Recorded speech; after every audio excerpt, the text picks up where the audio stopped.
Chapter 1. Prolegomena. Notice to readers. The reader is advised to cast a glance at these tables before consulting the main text, and finally to return to the tables, which will then acquire their full meaning. If the said reader believes that he notices contradictions in the main text or the tables, he is asked to take a second look at them, for he may be confusing contradictions in things and men with incoherence on the part of the author. If careful examination convinces him of such incoherence, the author would be grateful to hear of it. Tableau of forms, systems, structures. Preliminary comments. This table, which certainly needs further completion, seeks above all to show the uneven development of forms, systems, and structures, that is to say, the entanglement between ends and beginnings, destructurings and restructurings that history offers us. The forms, systems, and structures considered are either products of praxis or works of poiesis. It is important not to disassociate the two aspects of creative capacity. This table seeks to show how works and products have been deposited, secreted by activity throughout its historical trajectory, and how they break up or dissolve. We could cite here a well-known text of Engels. The family represents an active principle. Systems of consanguinity, on the contrary, are passive, recording the progress made by the family at long intervals apart. And Marx adds that the same is true of the political, juridical, legal, religious, and philosophical systems in general. We leave aside the living body as network, system of systems, hierarchy of self-regulations, as well as the cortex, organ of accumulation, experience, and memory. Just as we neglect the earth as an ensemble of self-regulations, atmosphere, precipitation, climate, soil, etc., we take certain propositions as established. These stabilities exist and constitute the real. A vast and conflictual dialectical becoming pervades them, which philosophies call cosmos, or world, God, divine providence, spirit, life, will, and so forth. At each level of stability, this becoming seems exhausted. It seems reduced to a residue, then contradictions resurge, becoming recommences. It breaks or dissolves the stabilities. If we grasp creative capacity in human history using the terms praxis and poiesis, we are not seeking to construct an ontology under this cover. We must not ontologize history. A. So-called archaic systems. These arise in pre-capitalist societies, particularly agricultural ones. Cosmogonies and mythologies of which several survivors remain, symbols, proverbial expressions, modified by the act of writing, the predominance of signs over symbols, and today of signals over signs. The signs of the zodiac and astrological cosmogony, the symbolism of the elements, earth, fire, air, water, languages and objects, flowers, precious stones, the ring, the symbolism of dreams, mythological systems, in particular the symbolism of Mother Earth, Greek mythology, etc. Temporal and spatial cycles governed by the number 12 number of, the circle and the sphere, qualified spacetimes, represented and structured according to the Prolegomena, N, O, T, I, C, to readers 3, numbers 2, 3, 4, S, 6 and 7, according to cosmogonies and societies. B. Transitional systems, attached to biological, physiological, and territorial determinations, then broken by industrialization, but not without leaving survivors and traces. These are above all systems of objects, systems of dress determined by sex, age, caste or group, region, nation, systems of food, according to the use of a staple, wheat, rice, maize, fat, oil, butter, etc. Systems of kinship, reduced by simplification to the conjugal family, systems of ludic objects, ball, football, board game, tarot, playing, cards, etc. C. Major constituted forms. These forms, issuing from urban life, have more generality than the previously mentioned systems. Origin Greece. Greece and Rome. Rome, brief description, form of knowledge and knowledge of form. Theory of logos, denotations, grammar, syntax, form of discourse, formal logic. Coherence of discourse. Geometry defined and homogeneous space. Perfect system, teleon systema. Homogeneity of octaves in music. Rhetoric, practical use of discourse, political use of discourse. Theory of figures of rhetoric, code of connotations. Formal law, governing equivalences, exchange, contracts, transmission of goods. 13th, 15th century, 16th and 17th centuries, 18th century, codification of rituals and customs, love, etiquette, etc. Formalization of spatial and temporal perception, perspective, standardizing of time. Homogeneous and infinite space-time, Galileo, Descartes, Newton.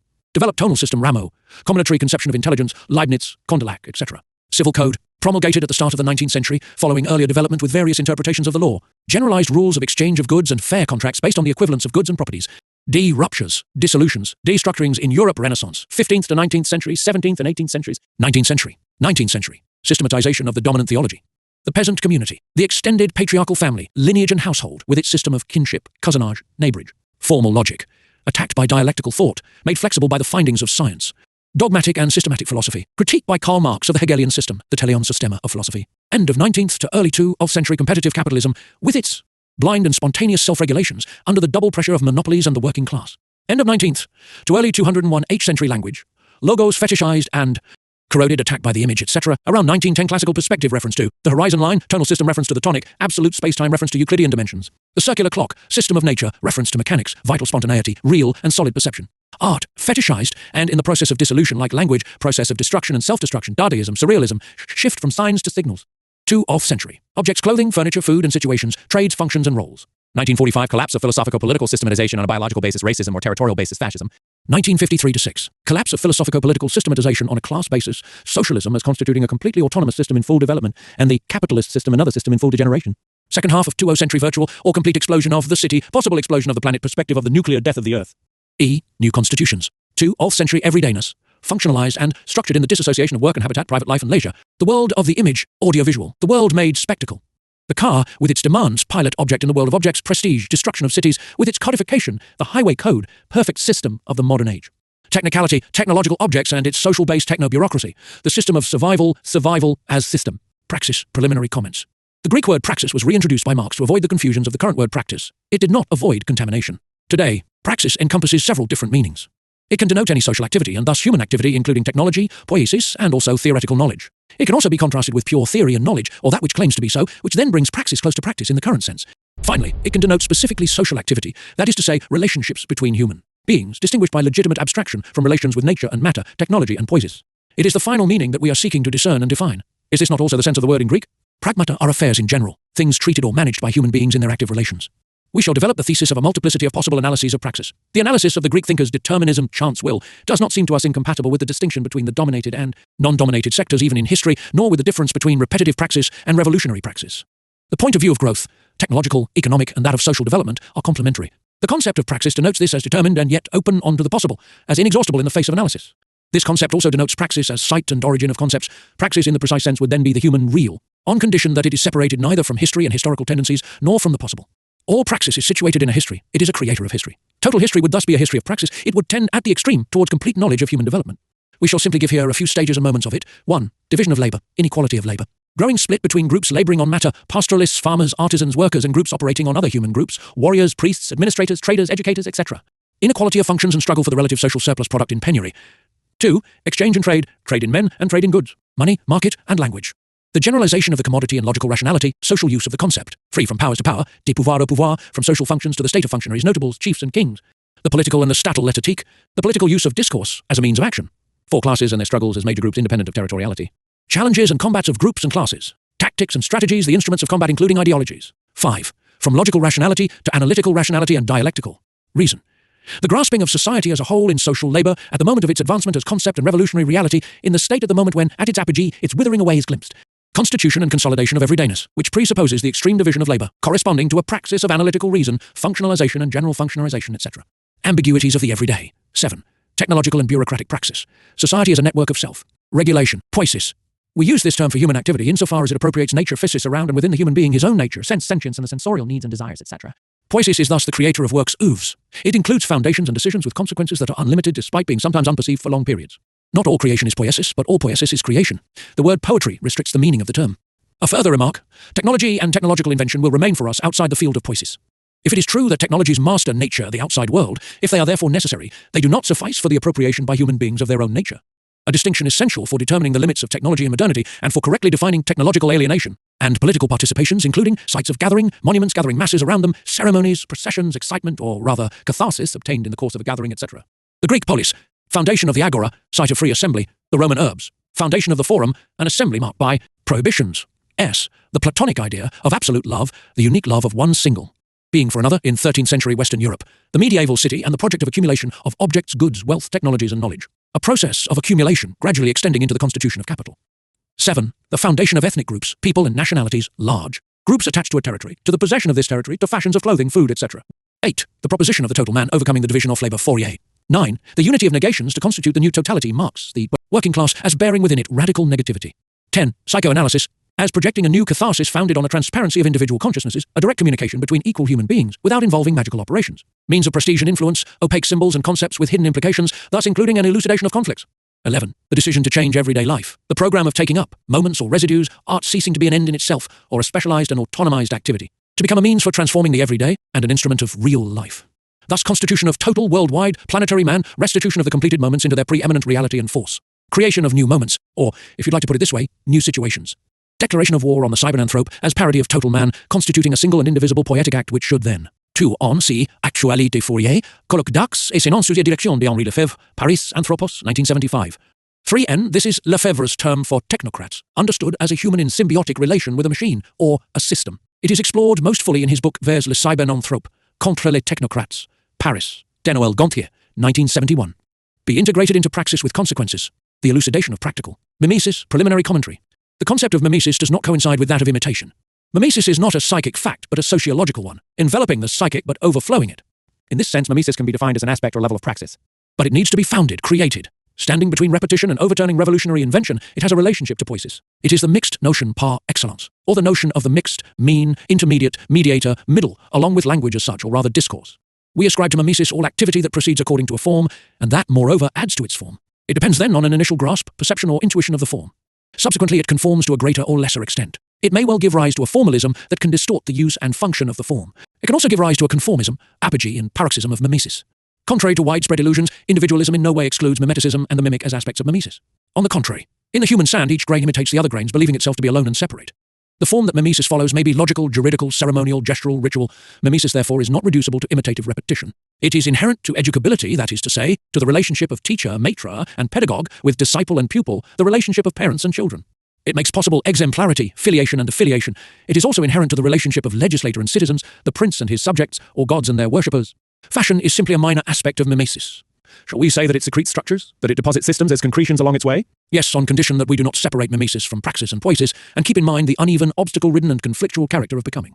1. Initial grasp of an imago mundi, model of the city, temple, houses, perhaps clothing round or spherical form, rectangular or grid form. Use of these forms thus perceived. 2. Influence of partial systems of meanings, semiological systems, formulae of politeness, legal formalities, formalisms of polite society, formulas of love, etiquette, ritual, conventions, procedures. 3. General form of the reproduction of objects, situations, activities, thus form of accumulation of things that have become commodities, wealth, procedures and technologies. 4. Formation of the human reality, studied by the sciences of this reality, roles, attitudes, functions. Growing importance of models, patterns, conformism and conformity. The reign of idols. 5. Simulation and the simulacrum as method of thought and life. The rise of a new kind in the human species, antagonist of total man. The cybernanthrope, caricature, simulacrum, parody, inverted image of total man. Irreducibles. Every activity that becomes autonomized tends to constitute itself into a system, a world in this way. It constitutes, expels, and defines a residue. In the course of an analysis that will seek to grasp the relationship of the terms considered, the systems, forms, functions, and structures of praxis, poiesis, mimesis, in the sketch of a total human history, we shall have the occasion to demonstrate these irreducibilities. By the same token, we shall show that each residual element, residual from the point of view of the power constituted into a world, contains something precious and essential. We shall end with the foundational decision on an action, a strategy, the gathering of the residues, their coalition, in order to create, poetically in praxis, a universe more real and more true, more universal than the worlds of the specialized powers. Power, puissance, residue, religion, philosophy, the political, the state and the statal l'étatique, centralization, mathematics, number and measure structure, technology and technocracy, cybernetic art become culture, food for mass consumption, bureaucracy, organization, reason and rationality, technical or pragmatic. Adaptation, the notion of normal, mimesis, language and discourse, meaning signs, signifier, signified the nuclear danger. Vitality, natural, carnal, the non-philosophical, the everyday, the ludic. Private life, privation of everything that the political takes hold of, the singular and singularities, liberty, decentralizations, ethnic, national, regional, local. Drama, time, history, dialectical movement, the tragic, the unusual, the imaginary, desire, subjectivity, creativity, style, mastery of the everyday and its metamorphosis. The individual, the deviant, the original, moments and situations, the irrational, the natural, character, the non-mimetic, poetic capacity, speech, the unsayable and the unsaid, the insignificant, the state of survival, possible life beyond the gates of death, the superseding of philosophy. The many passages in Marx that question philosophy are dispersed in different texts, and for a long time were neglected. Only recently have they been brought back to light. They appear both in editions of his so-called philosophical works and in exegeses. People are astonished today that Marx's declarations could have fallen into oblivion and been considered negligible. This oblivion would only have been excusable if philosophers had maintained subversive positions all along the line, trading in offending and offensive concepts. But this was not the case. Philosophy became an intellectual spiritual distraction or an ideologico-political justification. Only a return to Marx can restore the acute and trenchant character of these blunted concepts. We shall not dwell on the propositions that his earliest works contain.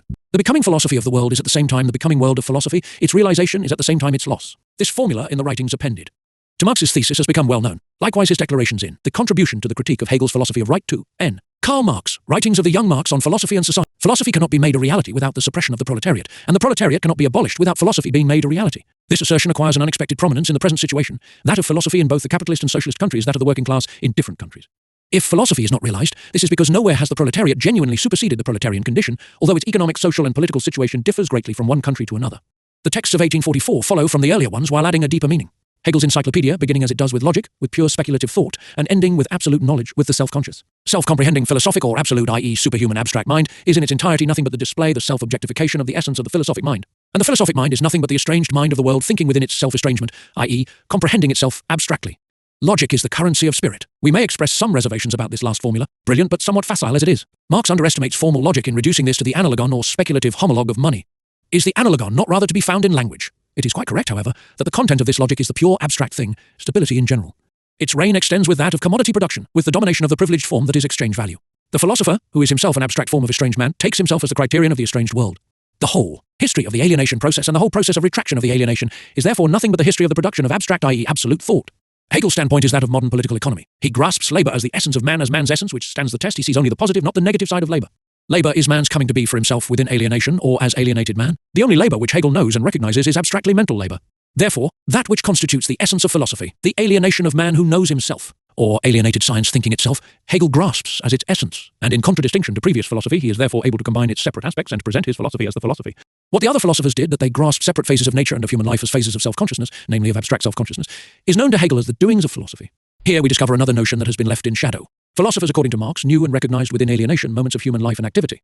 There is a philosophical alienation, the extremum of real alienation and its denunciation. Hegel pushes philosophical alienation to absurdity, and at the same time, or rather, by the same token, he rends it asunder and shows what it contains on the one hand, what real men have done, and on the other, what philosophers have done and how. Alienation, and specifically philosophical alienation, then becomes the common measure of both philosophers and other men, a measure as well of that philosophy which saw itself as measure of man in the world. With knowledge of philosophical alienation without general alienation being finally recognized, there is a start to the superseding of philosophy, comprising the knowledge and recognition of moments.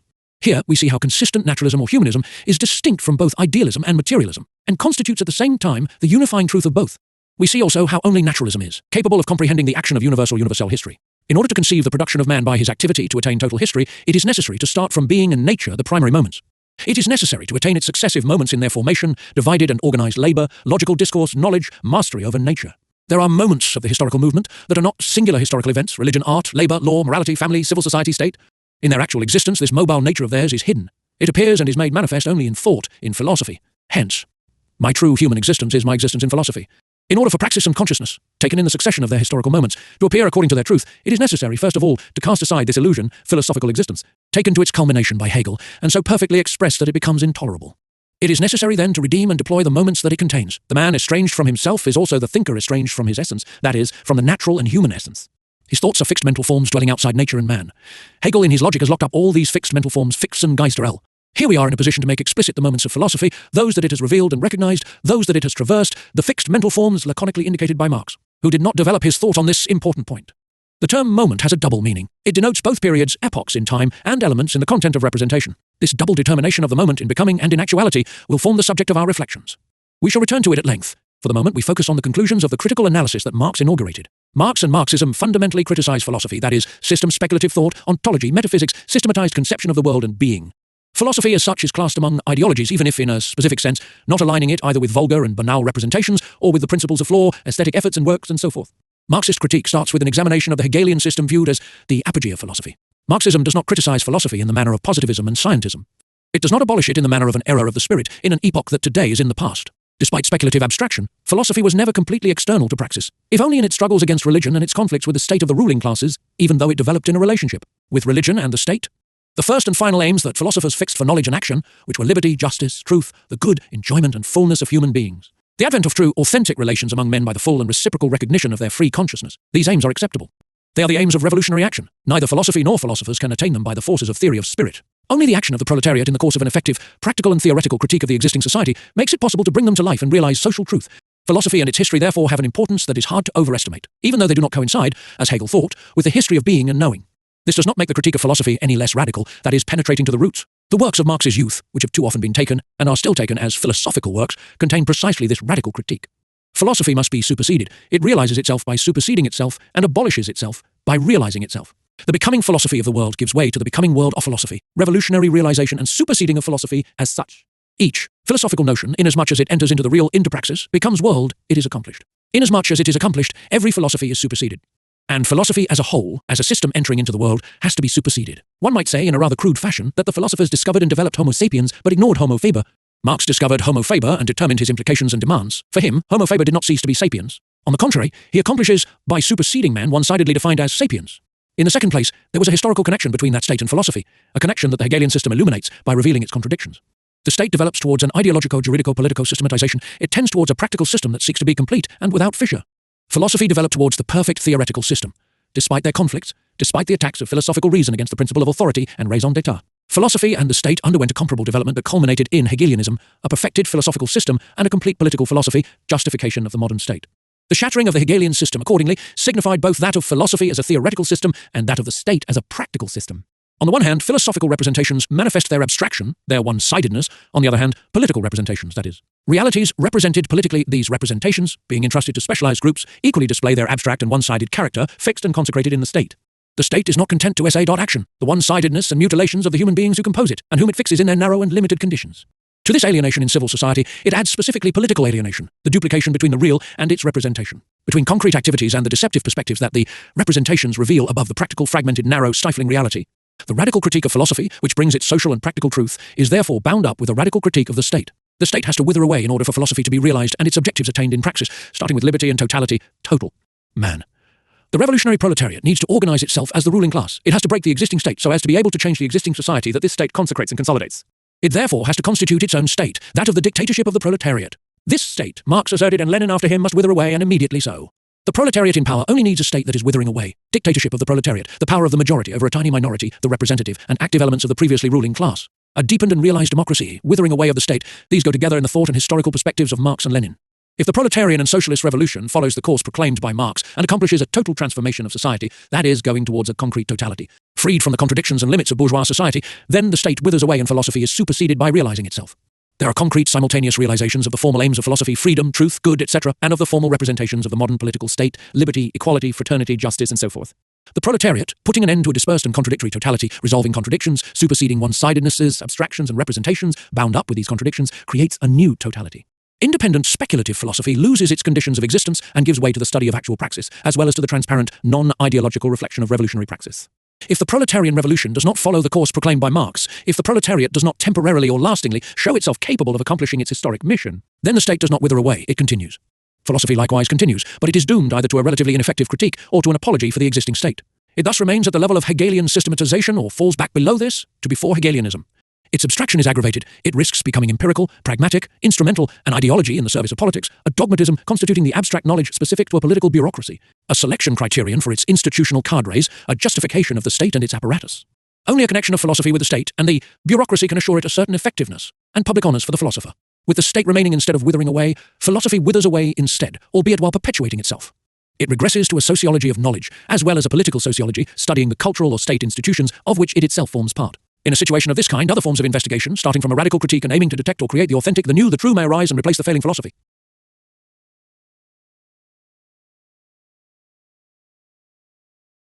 We are only too familiar with this. The first possibility of a theoretical alternative has not been realized, nor has history exactly realized the second. In an unpredictable fashion, it has taken an intermediate way, which we could already call a third way. Let us spell this out. The world revolution is continuing, but by other paths than those proclaimed and envisaged by Marx. More complex, more contradictory, more dramatic. We are still too close to the reasons and causes to be able to see these clearly. They crush us, overwhelm us, blind us. It is certain that the split in the workers' movement, the separation between reformist ideology and revolutionary phraseology, the bureaucratization of political parties, are among these causes and reasons. For Marx, the revolution was to constitute a historic moment, a leap into freedom, the end of alienations. We know that this will take a long time. In general, the state has been consolidated on the world scale, except in Yugoslavia. New countries achieve national independence and economic growth only by the constitution of vigorous states. We do not at all intend to put on the same level, in the same bag, so to speak, bourgeois and imperialist states, the socialist states that issued from revolutions in countries where the principal problems were agrarian, those of accumulation and industrialization, etc., and have not withered away, and finally the recent states more or less bound up with the national bourgeoisie. It is likewise not our intent to contest the changes brought on in the modern world, the economic and cultural growth of the socialist camp and the third world. That said, the state in general continues, which does not mean that it is eternal. Why should it consolidate itself to the point of escaping the future that gnaws away that which exists and leads it towards destruction at the heart of its apparent triumph? Philosophy also continues, but its status is either shaken or only too fixed. Its relations with science and technology, with politics, with religion, or quite simply with the university and the philosopher's craft are either too uncertain or far too certain. It finds itself either enslaved or floating, instrumental or inconsistent. How could philosophers and philosophy engage afresh in great theoretical battles by themselves alone? Either the struggles that they wage are not their own, or they wage struggles without the means of combat. An old historical situation for philosophy, from Socrates to Descartes, recurs in aggravated form, with an increased risk of abstraction arising from the distance in relation to praxis. A distance proportional to the independence of the philosopher. Given this situation of philosophy, several opinions and options are mooted among philosophers, and several hypotheses confront one another. For some people, philosophy is finished because this or that system is definitively true, adopted by them and adoptable by those who desire a philosophical truth. Cartesianism or Hegelianism, 18th century materialism, dialectical materialism, Thomism, and so forth. For others, philosophy has failed as philosophy, swept away by science or technology. Dogmatism is opposed by skepticism. Still others believe that philosophy is undergoing a productive crisis and reconstituting itself. And finally, there are those for whom it is investigations of a new and still poorly determined type that will replace traditional philosophy. The superseding of philosophy, therefore, signifies neither its abolition pure and simple, the positivist or scientistic thesis, nor the continuation, under a more or less renewed form, of traditional, speculative, systematic thought, the philosophizing thesis. The superseding of philosophy opens a way that neither positivism nor philosophism, neither a philosophically systematized materialism nor idealism, suffices to determine. The word dépassement, i.e. Hegel's Aufhebung, indicates a more complex movement, leading to a higher complexity of thought. To sublate to passer and being sublated to pass constitute one of the most important concepts of philosophy. It is a fundamental determination that repeatedly occurs everywhere in it, the meaning of which must be grasped with precision and especially distinguished from nothing.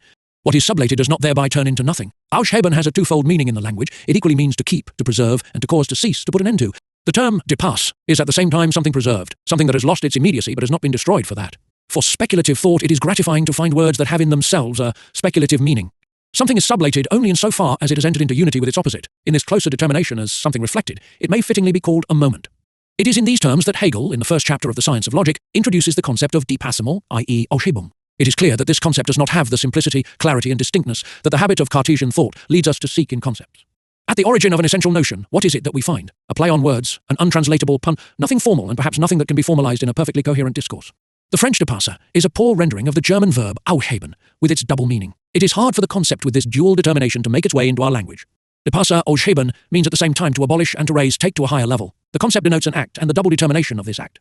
Denoting a creative activity, the noun depassement, aushebung, does not so much bear on the real as on a realization, that is to say, a becoming. Between the two determinations, abolishing, raising, there is indeterminacy, openness, the possibility of realizing through an action, a project.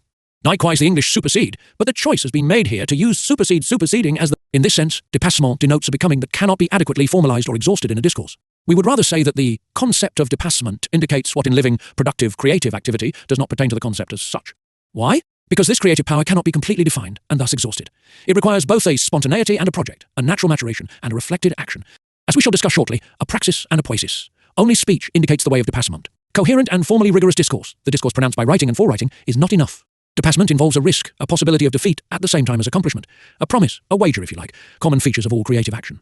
In depassement, and inasmuch as there is depassement, discourse and logos, discursive intelligence, logical and analytical reason are forced to catch up with becoming by analyzing it, describing it from different perspectives and points of view, formalizing it in every possible fashion. They never manage to do so completely. Becoming shows itself inexhaustible, despite being actual and present. In the face of operations of understanding and discourse, a residue always persists. For Hegel, the tree of knowledge, this tree with marvelous and maleficent fruit, which in the Christian tradition makes man both into man and into the rival of God, this tree of science becomes man himself. Man is no longer the demon gardener, or the divine farmer who maintains this fine tree among others. He identifies himself with this privileged work. Knowledge and existence coincide as Marx would denounce. Hegel, who dominated Romanticism, too much perhaps, forgot the warning of the Romantics and Goethe. Grey is theory, but green is life. The tree of knowledge is not the tree of life. With Hegel, however, we soon perceive a poetic image, a word. On the cross of time grows the rose of the world. The person who knows will pick it. The flower of the world is born from time, and the universe is a flower that seeds eternally. 0. It is not accidental that Hegel goes on to present reason, the concept and the idea as flowers of the world, or to follow the image of the tree as fruits. Hegel seeks to perfect logos, philosophical discourse as such. He wants to grasp the totality which includes life. This is his aim. For him, the word makes itself not flesh, but systematic discourse, a system completed and presented as such. A circle that imitates the great circle of the universe, the idea returning to itself after its manifestations, externalizations. Philosophy forms a circle. A ninon, systematic philosophy, is only a contingent manner of feeling. What is true of the totality is equally true of its elements. Each part of a philosophical system is a whole and forms a circle. 2. Each moment, each circle thus forms a partial system. There are several systems: the system of needs, the system of laws, the system of practical knowledge, and the system of power. Each phase of history, each stage in consciousness, constitutes in its way a systematized or systematizable whole. Philosophy is thus a circle of circles, each of which constitutes a moment, with the result that the philosophical system totalizes them and attains the totality of the idea, which rediscovers itself in each partial totality. Hegel scathingly criticizes the reflexive and analytical understanding that determines and perseveres in determinations. He sees this at work in earlier philosophies. The reflection of the understanding seized hold of philosophy. What is meant by this saying is an understanding that abstracts and therefore separates, that remains fixed in its separations. But turned against dialectical reason, which dissolves the determinations of the understanding and produces in this way the concrete universal, this understanding behaves like common sense. If dialectical reason is abandoned, as is possible when the understanding prevails, then the concept of truth is lost. Knowledge falls back to the level of opinion. Knowing is then simply reflecting in the sense of a second thought. Discourse on discourse. Discourse that, though written, is simply the reflection of immediate and familiar discourse. 12. Introduction to the Encyclopedia Logic, translated by T. F. Gereitz, W. A. Suching, and H. S. Harris, Indianapolis, Hackett, 1991, p. 39. 13. Hegel, The Science of Logic, p. 25. Hegel, therefore, limited the claims of the discursive understanding despite ceding it a very wide place. It is the understanding that posits distinct determinations, which subsequently it maintains in division and separation. It thus intervenes as a historical and theoretical moment. What is posited as different is an essential moment of the concrete, which in its becoming thus founds itself. Everything that is posited and determined has passed through the understanding. Philosophers previous to Hegel were correct to note the determinations carefully, those of consciousness, of knowledge. Their failing and mistake was to preserve these in their separation. By this operation, which keeps to the middling level of thought between empirical and dialectical, determination changes into indeterminate generality, into abstract theory. The partial determinations are unduly raised up as such, that is to say separately, to the rank of attributes or predicates of the absolute. This is the fundamental operation of traditional metaphysics. These predicates are existence and essence, being and nothingness, the one and the many, the simple and the composite, the in itself or thing in itself, and the for itself or pure consciousness of self. The empirical and the conceptual, object and subject, determinism and freedom, matter or content and form, cause and effect, and so forth. All this is not to ignore the true and the false, which understanding fixes one outside the other, wanting this or that existing philosophical system to be accepted or rejected en bloc. When Kant tried to recapture a unity between the categorical determinations in the unity of the self-consciousness that thinks them, what did he do? He listed the different forms of judgment as he found them in ordinary logic, obtaining them by an empirical procedure. With Kant, therefore, the connection remains external. As discursive and logical only logical understanding, thought denies itself. That is one of the essential points of logic itself. It cannot resolve its own contradictions, and consequently resorts to dialectical reason that resolves these contradictions in another form. This movement of thought is essentially no more than the return of thought on itself and to itself, a return that does not take place without the danger of a misology, an attitude which sees the logos as foreign and hostile. Dialectical reason does not see understanding as separate from itself. This understanding, whose function is to posit, to determine, to distinguish, is posited by reason in its difference, but then it dissolves this difference. As a negation of that which posits of the positive, it gives it back mobility. It thereby rediscovers identity with itself across differences, oppositions, contradictions. This movement is the absolute method and the immanent soul of the content. This dialectical negativity goes still further. It recognizes and proclaims the force of discursive understanding, this action that posits and separates determinations. The labor of the understanding. Marx would observe ironically that Hegel, who knew human activity and labor in general, ended by recognizing only this labor of the understanding that was familiar to him, is the most astonishing and the greatest power, or rather the absolute power. Dialectical reason, in effect, by introducing the negative, discovers the negativity specific to the understanding, which in appearance and for itself is only positive thetic, positing determinations. By positing outside of itself different and distinct determinations, maintaining them in separation, the power of the understanding is none other than that of death, which is also that of movement and pure thought. But that an accident as such, detached from what circumscribes it, what is bound and is actual only in its context with others, should attain an existence of its own and a separate freedom, this is the tremendous power of the negative, it is the energy of thought, of the pure I. Death, if that is what we want to call this non-actuality, is of all things the most dreadful, and to hold fast what is dead requires the greatest strength. Lacking strength, beauty hates the understanding for asking of her what it cannot do. But the life of spirit is not the life that shrinks from death and keeps itself untouched by devastation, but rather the life that endures it and maintains itself in it. It wins its truth only when, in utter dismemberment, it finds itself. Spirit is this power only by looking the negative in the face, and tarrying with it. This tarrying with the negative is the magical power that converts it into being. Poor, really terrible, this power of negation. Need devours its object, it destroys it. Man produces in order to consume. The work uses up the tool and the worker. Practice in order to dominate nature, dissociates it, analyzes it, ravages it. Life that spends itself in time contains from birth the principle of death. History destroys everything that passes. Dialectical reason, by fortune or by chance, dominates this gigantic devastation. It discovers in it moments their succession and their supersession depassement. Hegel, with his customary strength and dogmatic authority, posed a problem that we can formulate in modern terms. The understanding is concerned with stabilities, it constructs and maintains equilibria structures. Time destroys these. What is the relationship between the understanding and the time in which and against which it struggles? What is the exact relationship between time and a higher form of thought than analytical understanding, in other words, dialectical reason?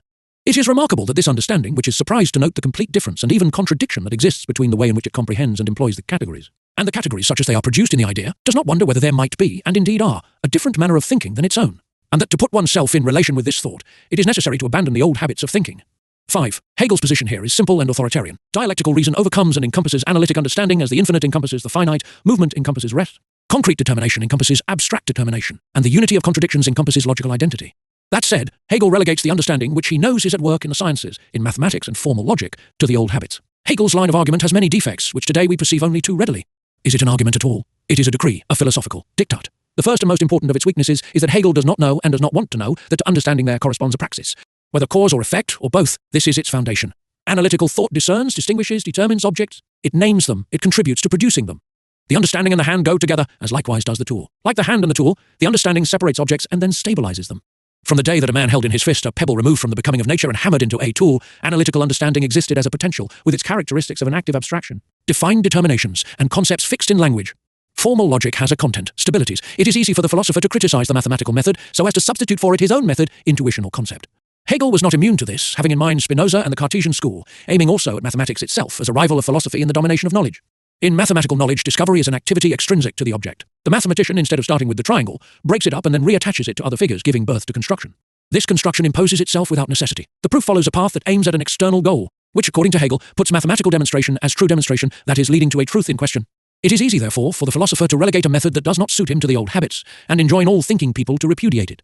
This philosophical diktat risks having no result and giving rise by reaction to philosophies of mathematical reasoning, of reflection on the procedures of mathematical thinking.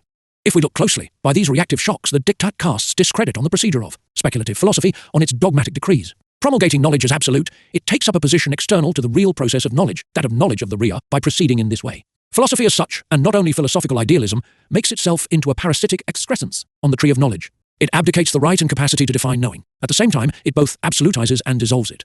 Despite all the precautions that he took, or more ironically because of them, Hegel pressed logos, analytical and discursive understanding, to its limit. A strange situation. He led to its implacable end term the notion and theory of positive understanding, analysis, discourse, chain of thetic assertions, while showing at the same time the mortal character of this positive understanding. The understanding that knows bears within it both death in general and its own death, as well as its condemnation as pure positivity. Now, according to Hegel himself, all philosophy is born from the understanding. Every metaphysic separates, extrapolates, and takes to the absolute and isolated determination. Thus Hegel inaugurates the critique of philosophy. He proclaims its end and supersession by denouncing the essence of philosophical discourse. At the same time as he prepares the succession marks, he constructs the perfect system of understanding. True, Hegel never renounces orienting discourse according to the demands of a higher meditation, dialectical, temporal, poetic. However, if he sees the time of the world as that of a plant which produces flowers and fruits, he also sees it after the image of a cosmos whose hierarchical degrees are carefully preserved. Dialectical negativity, which recognizes itself already at work in the non-dialectical understanding, protects what the understanding has posited in its place and moment. The devastations of the negative only ravage the accidental and circumstantial. What is essential essences, moments, is preserved in the total system which comprises the totality perfect in its perfection. Marx would not allow this conservative side of Hegel's systematization and speculation to escape. His critique was directed against this above all. The system, like a puzzle of extraordinary scale, brings into play the elements and aspects of the universe according to a double structural schema. Temporal, historical, and spatial progression from matter to absolute spirit. It is a fine work of partition and activation that gives rise, or believes itself to give rise, to the perfect discourse, total, totalizing, and coherent. Truth, for Hegel, is an automaton that moves itself and demonstrates itself, Marx. As latent and undeclared contradiction, ambiguity reigns in the Hegelian system. Philosophical discourse, logos, pursues its implacable trajectory. It follows a well-defined line, formally correct and well-traced. But speech constantly intervenes in the form of humour. A humour that is quite heavy of its kind. A celestial constellation has no greater importance than a skin complaint. Irony, often deep. Poetry, play on words. Including the famous pun on Osheben, abolish, preserve, raise, overcome, supersede.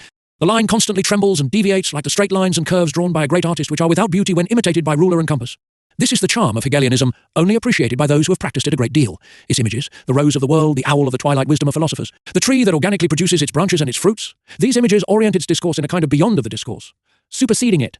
Between the unique word and creative image on the one hand, and the rambling speculative discourse to which Hegel succumbs, there are many intermediaries and mediations.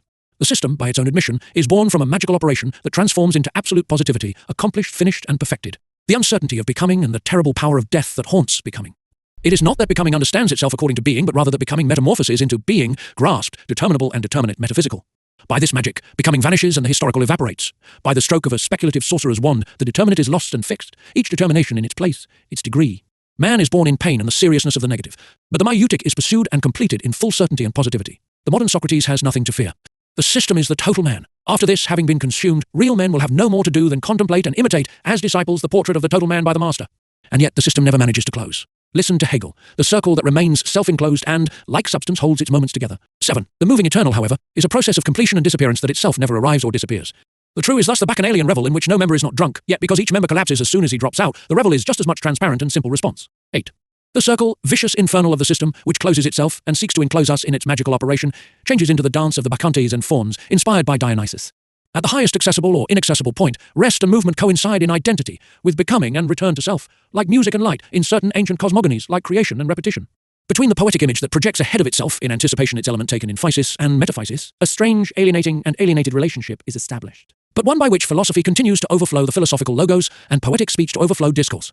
The shattering of the system would follow the lines of cleavage, the fissures left within the systematization by a discourse that wants to yet does not succeed in completing itself as such. In giving itself an immanent structure, dialectical reason, bound by a deep and intense link with creative speech, traverses it with its breadth deeper and its risk higher than any certainty. For the certainty of consciousness in its relationship with a thing that is produced, determined, held and possessed, thus finite, is never more than provisional. This is the fundamental theme of the phenomenology. Philosophy, which can be defined as the investigation of things by thought, as exploration of the relationship between men and things. 9 does not allow any certainty to subsist, whether palpable, practical, experimental, moral, political, religious, sentimental or scientific. It shakes them all, in their principle and their foundation, by a diabolical radical critique, so as to arrive at the true. And it is in this that philosophical freedom consists. If it comes to a halt, if it immobilizes itself in a certainty attained and possessed, philosophy is untrue to itself. It destroys itself. It falls back into something else. Yet, systematic philosophy does come to a halt, becomes certainty, becomes the perfect thing, and is therefore unreal. The system is the truth, and it is the end and death. Let us express the same propositions differently. With Hegel, or rather according to him, everything has taken place in discourse. It was not enough for him to bring to language determinations that were discovered or buried. He formulated, wrote, described them all. Nothing resisted the power of logos, neither nature, nor consciousness, nor being. Everything was said, and that is death, no more substantiality, no more residue. And yet, the Hegelian idea symbolizes the inexhaustibility of being, of the sources of existence. Philosophy, which set out to be totally disalienating, thus becomes as metaphysics total alienation. And yet the project of disalienation does not disappear. It shines through. It is the transparency of this system that closes itself over the opacity and hardness of its certainty. The Hegelian system, as formulated in the philosophy of right, paradoxically intends to be a system of freedom, of free will, freely giving its flaws. Paradoxically, that is, contradictorily, Marx exploded the system by starting from this contradiction. The system of freedom is the state. The state and rational right correspond in practice to what the Hegelian system is in philosophy. Right in the rational state realizes freedom and renders it present, like the philosophical system that corresponds to it. The system of freedom has a double determination: philosophical, the philosophy of Hegel, and political, juridical, the state. Law is realized, freedom dies, das ein überhaupt, das ein des freien Willens ist das Recht. Right is that existence in general should be the existence of free will. Hegel gave a sketch of a theory of praxis. In actual fact, the concept of praxis is already there in the philosophy of right, already elaborated in its scope and complexity and contradictions. No aspect or level of it is neglected: labor, organization of labor, production in the widest sense, objects and works, individual and social needs, education, family and familiarity, narrow praxis and wider praxis, politics and history. Praxis is supersession, opening up to realization and the effective presence of freedom. The theory of praxis is here. And yet, it is not here. The whole of praxis is attached to speculation, and finally absorbed in the state. The falsification that the understanding, according to Hegel, operates on determinations by fixing them in their reciprocal aspects as qualitative and separate differences is based on forgetting what is for the understanding itself. The concept of these moments, 21 each one, is itself only in supersession, the movement within which none of the terms has the advantage of a positive and absolutely affirmative existence. The finite is no longer superseded by the infinite as a force existing outside of it. It is its infinitude to supersede itself of its own account. The Passement Audiobung is indeed the fundamental concept that recurs throughout, that must be grasped with precision and in particular distinguished from nothingness. What happens to the declarations of the greater logic on the subject of the state and right, or apropos the system? Hegel gives the lie to them by an assertion that corresponds to the magical operation of the metaphysician: das Recht ist etwas Heiliges. Right is holy in the context of the canonized state. The task of philosophy is to construct the concept of right and of the state. It was all in good conscience, then, with an inconsistency Marx found repugnant, that Hegel developed his theory of the state, the finished synthesis of the system of needs and civil society, of property and morality, of particular interests and the general interest. In short, the God descended to earth that must be worshipped as such, als irdisch gottlich wären. The state sits on top of a conceptual pyramid, built of successive triads following the static schema of thesis, antithesis, synthesis. Above all the appearances of right and morality, above subjective and objective, the family and civil society, there is the state, a living eternity. In the state, and in it alone, man, individual and social, attains total satisfaction. In it he becomes totality, total man, in the plenitude of his moments. His history, that is history, his birth and his self-production, lead up to and terminate in the rational state. Freedom, in and through the state, is accomplished for all members of this state, individual and groups, family, particular, estates, that is trade guilds, communities, sites, classes, civil society as a whole. As supreme need of needs, the state organizes, crowns, and perfects the system of need. It encompasses and perfects all partial systems, including philosophy. It, thus, perfects ethics, since it is the actuality of the ethical idea and combines in its synthesis right and duty, demonstrating their previously concealed identity. The state, as reality, actuality of concrete freedom, institutes and consecrates the free and mutual recognition of needs, in free consciousnesses that express themselves in their activities, labors, and works. The synthesis of the real and the rational, subjective and objective, is consummated in it. The state is therefore the unconditioned, arising from the totality of conditions. Virtually, within the idea that it embodies, it pre-existed history, invisible, it drew this towards it from the start, it hoisted man to its level. The state is the insurmountable, the inescapable. In a word, the unsupersedable, indepassable. Unlimited creative capacity attributed to freedom is exhausted in the state. Being and self-consciousness, combined in a reciprocal belonging by the idea, pass entirely into their manifestation. They fix themselves in it or exhaust themselves in it. No creative reserve exists in the power named freedom, liberté. Freedom of what? Of whom? The metaphysician does not say, or rather he does say. The only freedom, both substantial and active, is that of the state that accomplishes its destiny. How? By the supreme test, war. The metaphysician takes freedom to the absolute and denies it by the same magical act. The freedom of the philosopher slips away. The disciples of the master, in a philosophy that has become public and servile service, will join the state bureaucracy by conviction. No relationship is abolished, neither that of master and slave, nor that of self-consciousness with a perfect thing. All are promoted to the higher degree, philosophico-political. The conditions and situations described, analysed, integrated into the development, in the form of partial systems, needs, labour and division of labour family, estates, civil society, etc., were definitively only preparations for the state, stages of the idea clearing the ground being progressively embodied in the legal and political constitutions of the state. The final pages of the phenomenology that declare the end of time and history thus acquire their meaning, a self-destruction. The prose of the world has killed poetry. The rose for its part is either plucked or perished. Time the world is terminated, thus dead. The dead grabs hold of the living, la morte saisi le vif. Marx extracted from Hegelianism a kernel that was inseparably both rational and real, without the real and the rational being non-dialectically reconciled, that is, without conflict. First of all, he took from Hegel the concept of praxis, production in the broad sense of man by himself, labour, works, oevers. He rejected the husk of the system, ugly and rigid, that enveloped this germ of concrete thought. Restoring it to its integrity, he refuted the inversion by which Hegel destroyed what he had won and killed his own conquest. Praxis ceased to appear as invoked and inspired by the state, by the idea, as the set of its conditions. The conditions are grasped as such, the earlier no longer being explained by the later. If Marx places the emphasis on homo faber, while Hegel pressed to the limit the image and concept of homo sapiens, this is only one aspect of their differences.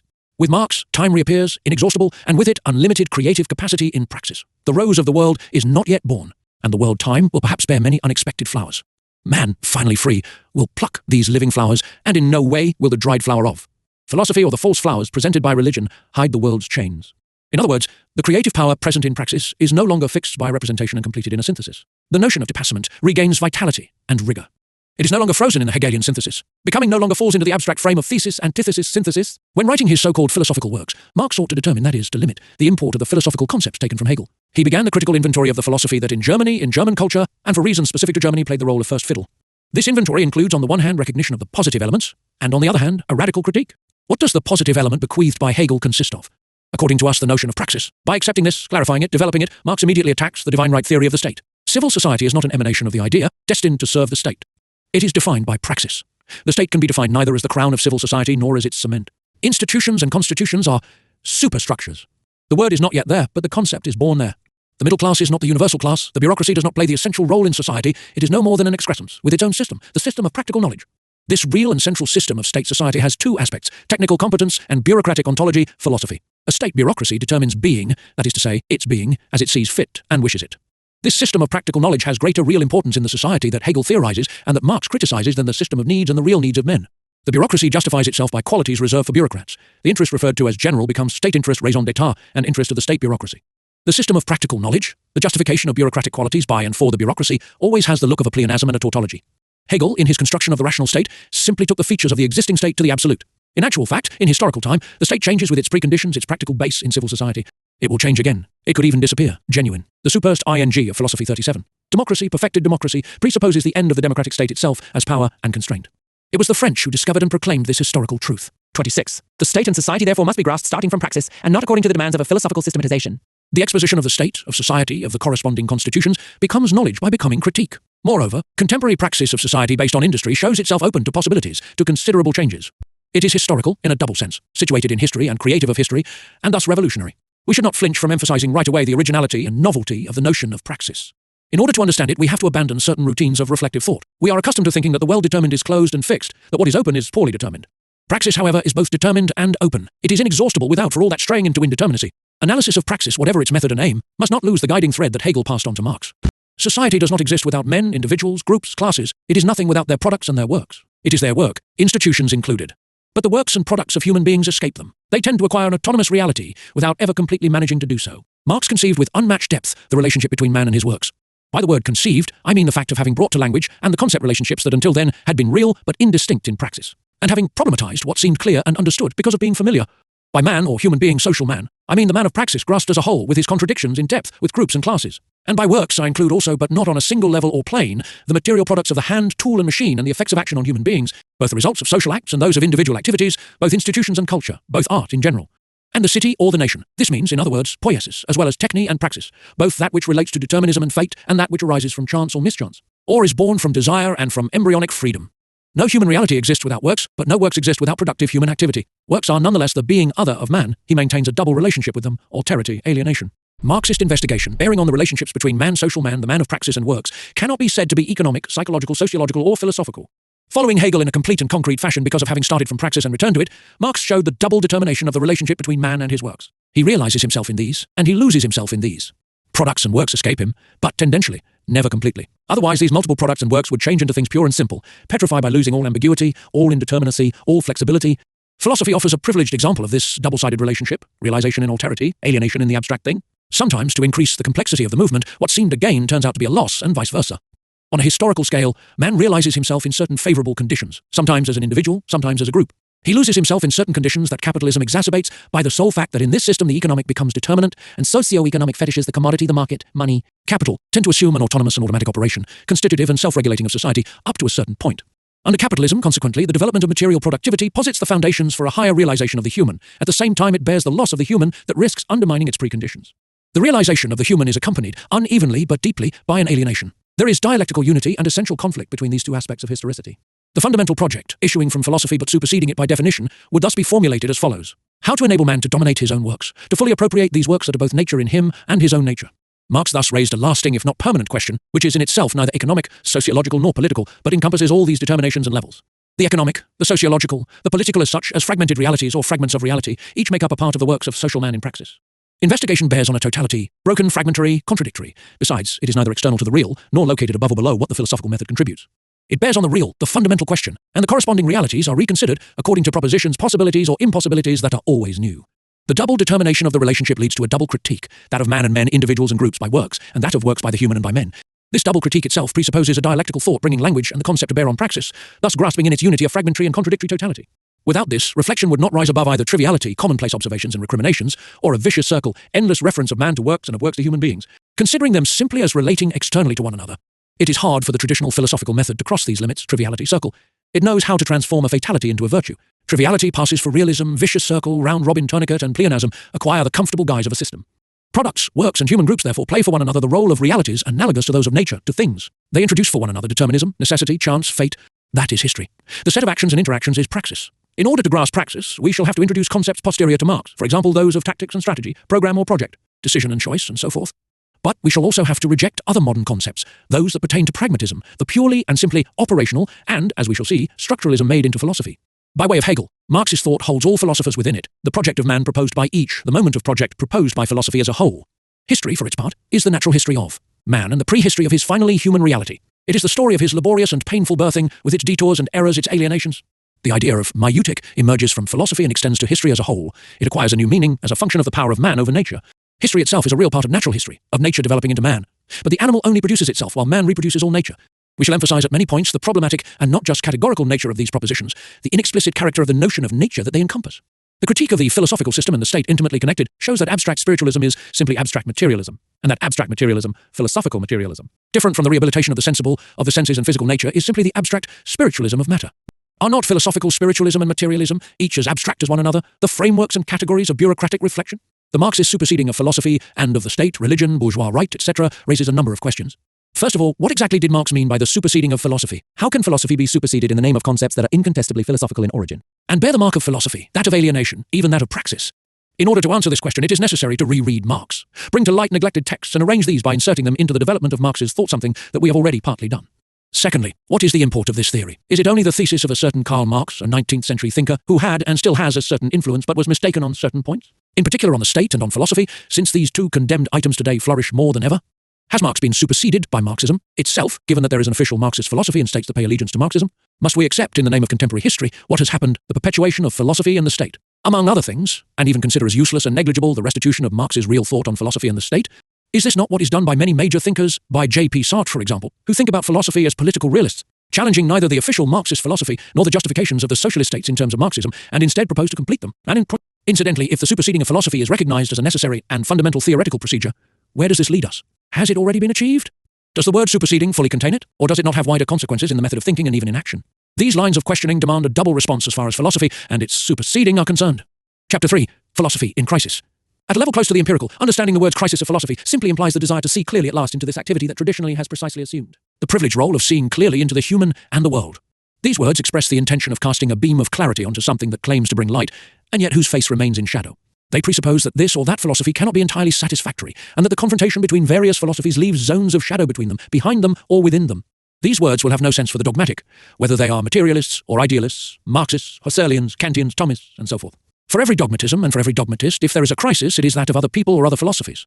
Or else it is a fruitful crisis that will enable their philosophy and philosophy in general to advance, to bring itself up to date, to reach the level of a certain scientific discovery or technical innovation. Dogmatists always start from a definition of philosophy posed and proposed by their philosophy. They believe that they possess this precious treasure, the very concept of philosophy. But they do not. Here as elsewhere, the concept is only attained by comparing the elements of an ensemble and the terms of a multiplicity. Conceptual abstraction relates to a concrete history, an actual confrontation. In his preparatory studies for Capital, a contribution to the critique of political economy and the introduction to this critique, Marx explains how the concept of social labour could only be born and formulated in certain historical conditions. It was necessary for the division of labour to have reached a high degree, and for fragmented labours to constitute in practice a vast ensemble, that of social. Labour itself. Previously, men, slaves, peasants, artisans laboured, but this was not officially known. It was scarcely taken into account in philosophy or discourses on man. The invention of the first machines and not just tools made it possible at the same moment to glimpse the distant possibility of an emancipation of man in relation to labour, with machines doing the work. The concept of labour went together with the preconditions for non-labour. In an analogous manner, it is in their current dissolution that we grasp what the town and the city were.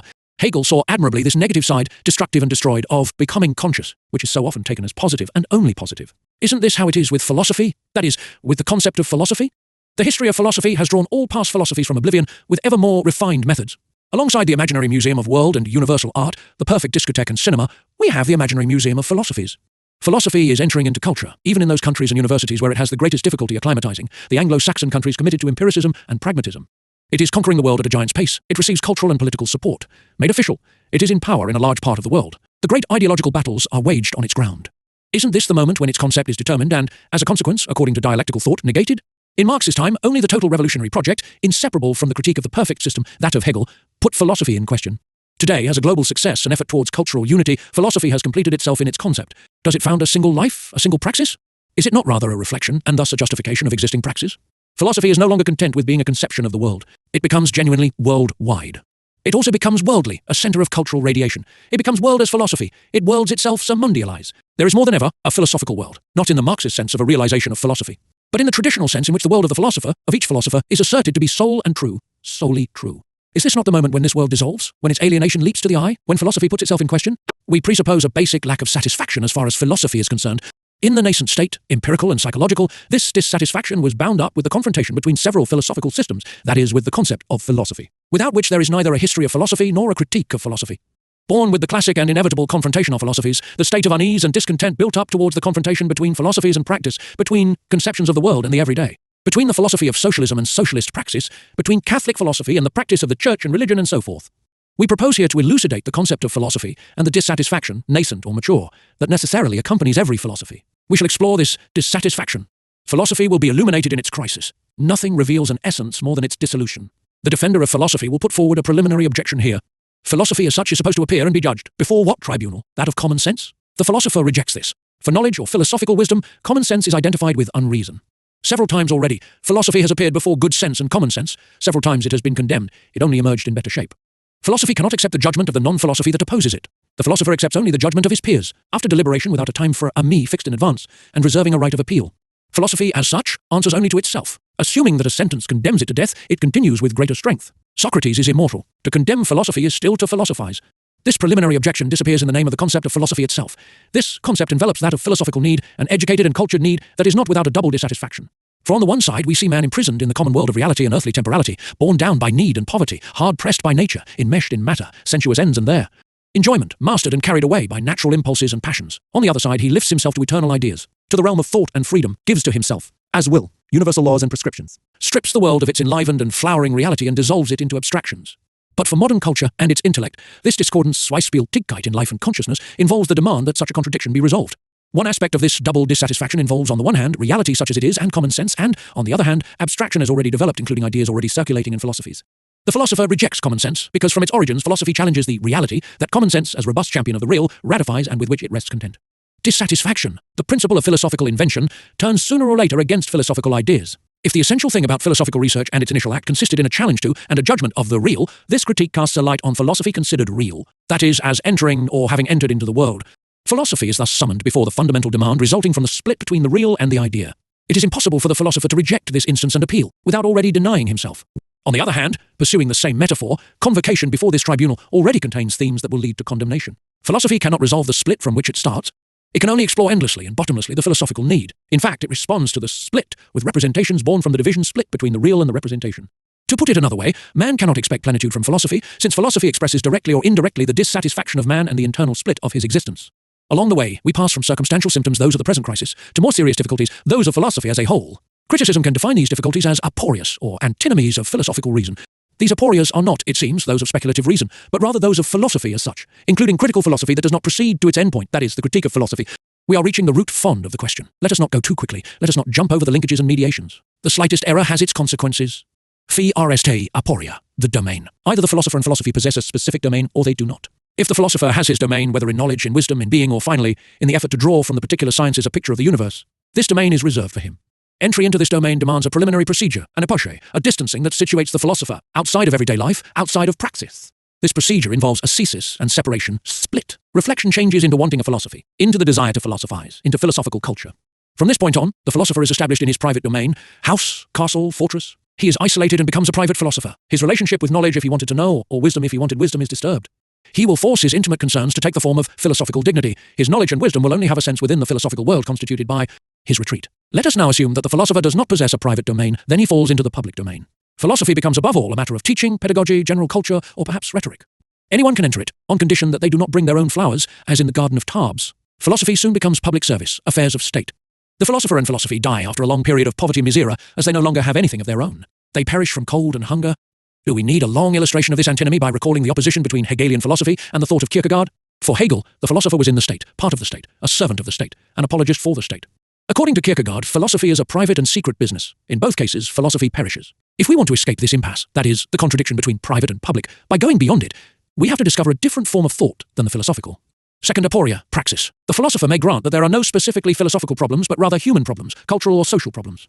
In this case, there is no privileged regard or particular right to speech. Everyone may say their word, formulate their opinion and their appreciation, propose their solution to these problems. The philosopher's opinion is simply one opinion among others, perhaps better presented and better argued, but in no way distinguished from others as truth is from error or approximation. Or the philosopher maintains that he is a man for problems, or the man of problems, and that he has problems that to his own particular ones are problematic. He will draw up a list of these problems: soul and body, being and thought, essence and existence, immanence and transcendence, theory and practice, knowledge and action, consciousness, and reality, subject and object, and so forth. Thus he will have beneath his eyes, stuck to his wall, his table of categories, his panoply of problems, his list of pertinent oppositions. This being the case, these differences between being and thought and so on may be posed as real differences in man, in practice, in being, with these terms denoting splits, conflicts. Then the splits have to be overcome in order to resolve the problems. To reach difference in unity, unity has to be realized or rediscovered. And only a real, practical energy can resolve actual problems. Only an active, poetic, creative thought, a form of energy that is practical and based on a praxis, can cross the point at which differences, contraries, oppositions, contradictions, confront one another and rigidify in an endless confrontation. The resolution of the theoretical antitheses is by no means merely a problem of understanding, but a real problem of life, which philosophy could not resolve precisely because it conceived this problem as merely a theoretical one. From this point on, subjectivism and objectivism, spiritualism and materialism, activity and passivity lose their existence as contraries to make way for practical energy. Alternatively, these differences between being and the knowledge of being and so forth are themselves abstract. They exist only for representation. In this case, a new abstraction and an improved philosophical representation may claim to resolve them by attaining, but only in the abstract in representation, unity and totality. And philosophy continues as abstract representation, sinking into reflexive abstraction and representation. 5n. Lefebvre references the passage above here, though he has moved from quotation to paraphrase. This is why we speak and shall speak of questions, demands and questionings rather than problems, and of meditation or poetic thought rather than reflection. The reflective in the broad sense includes all second degrees, discourse on discourse, desire for desire, art about art, poetry about the poet, love of love, meaning of meaning, and so forth. It is thus not unrelated to circle, pleonasm, and round robin, 50 millions et philosophy, third aporia, universality. The philosopher proclaims his need for universality, his desire for the universal. Philosophical thought calls itself universal and seeks to be so. Let us leave aside for any philosophy the obstacle of other philosophies. Let us consider only the non-philosophical world. In the first of two possible interpretations, philosophy declares that it has already absorbed the non-philosophical world, the entire world, and that the system is complete. Universality is attained only at the price of an assertion that is hard to maintain. The whole world is occupied by philosophy. Philosophy coincides with the world. Being is exhausted. Time now will be filled only by the contemplation of the finished system of completely revealed being. Spirit necessarily appears in time, and it appears in time just so long as it has not grasped its pure notion, that is, has not annulled time. Time, therefore, appears as the destiny and necessity of spirit that is not yet complete. Hegel peremptorily decrees in the final pages of the Phenomenology, and he goes on to add that history is simply the becoming of. Spirit, completed in time. The universal system, in completing time, filling it, thus also terminates history. By filling accomplished time, it leaves open the time to come. Therefore, either the universal, along with truth, is found at the beginning of philosophy, in the principles and premises of a deduction, in presuppositions. In this case, philosophy is closed and completed right at the start. Or else, the universal reveals itself along with the true. It is found at the end. It is reached by being realized. Or else again, philosophy cannot remain philosophical. The non-philosophical world persists in the face of philosophy and the philosophical world, whether as determined adversary and tenacious reality, or as a residue hard to reduce, lived experience, or the empirical. In this case, the universality attained is only fictitious. The conflict between the philosophical world, philosophy that seeks to be world, and the non-philosophical world will not proceed without damage to. Tourniquet, cf. Infra. 7 Hegel, Phenomenology of Spirit, translated by Parvisi Mad and Kenneth Malley, Bloomington and Indianapolis, Indiana University Press, 1988, p. 487. 8 Ibid, p. 492 Philosophy and the Philosopher. To escape from this and resolve the conflict, there is only one way. For philosophy to become world, not as philosophy, but as a project that is realized in the world, denied by its very realization as this supersedes it. Then the philosophical world and the non-philosophical world will lose their one-sidedness and will both be overcome. The realization of philosophy will make simultaneously for its grandeur and its loss. Time will continue, fertilized by philosophy and in no way destroyed by it. Fourth aporia, totality. First aspect of the philosophical difficulty, the notion of totality imposes itself. It is indispensable. Without it, knowledge is dispersed. It accepts the fragmented division of labor without challenging it, without the hope of dominating it. It falls to the rank of pure and simple statement of facts. It is faced with a chaos, the dust of empirical facts. In the human sciences, its importance is still greater, if that is possible, than in the natural sciences. Moreover, no revolution is possible if totality is not put in question in praxis, on the basis of a challenge or negation that, to start with, can only touch on part of the ensemble. Ensembles, groups, forms, moreover, are facts just as much as are individual phenomena, the fragments and parts. Yet, if we start from totality, and as soon as we do start from it, reflection deduces or constructs arbitrarily instead of studying the facts. It systematizes. There is always a great risk of passing from the partial to the total, concluding from the part to the ensemble. Dogmatism is the least danger for reflection of this kind. When it is accompanied by action and command, it can go as far as totalitarianism, under the cover of realization of a social fact or a total humanity. Besides, is not the concept of totality one of the least utilizable today? Nothing guarantees the immanence of totality of what totality consciousness? Being, in each partial assertion or each negation of each compartmentalized reality. Totality, to the extent that there can be a question of such, reaches us only in fragmentary form. The real human totality of our day is neither capitalism, as in Marx's time, nor a state that is both ideal and real, as with Hegel, nor socialism as the dogmatic claim constantly presenting socialist society as accomplished or close to being so, but a broken totality. Culture itself, which has been substituted without warning for style, is dissociated. Despite the claims of culturalism, it becomes a mosaic culture. The technical and social division of labor, the compartmentalization of research and perspectives fragmented. It no longer constitutes a unity, but a juxtaposition of domains, sectors, points of view, techniques, art and knowledge mixed together and yet broken. How can there be a coherent discussion of totality except by putting the concept in question? But on the basis of what? Of consciousness? For me, consciousness develops and expands with the blossoming of intelligence. It is equal to the universe, or more exactly constitutes this, asserting at the same time its own value as subject and the value of its objects. Léon Brunschwig declared in a memorable debate at the Société Française de Philosophie on 24 February 1921, for J.P. Sartre, totalization is also accomplished starting from the thinking, I, that is, from the philosopher. We shall see how Claude Lévi-Strauss rejects this assertion, once the philosopher seeks to attain history and constitute it into totality. Yet he makes the same claim for his own part, starting from the intellect and a limited representation, the structure. We reject here both these symmetrical attempts.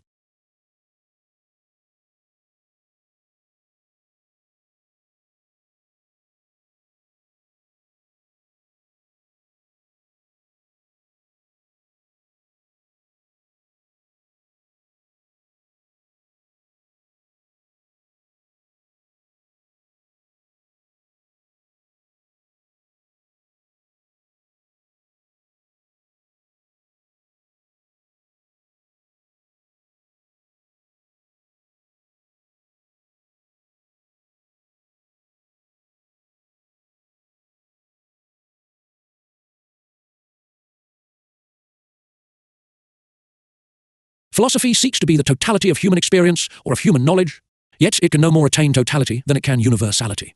Knowledge discovers the new. The totality reached and formulated cannot claim to be definitive.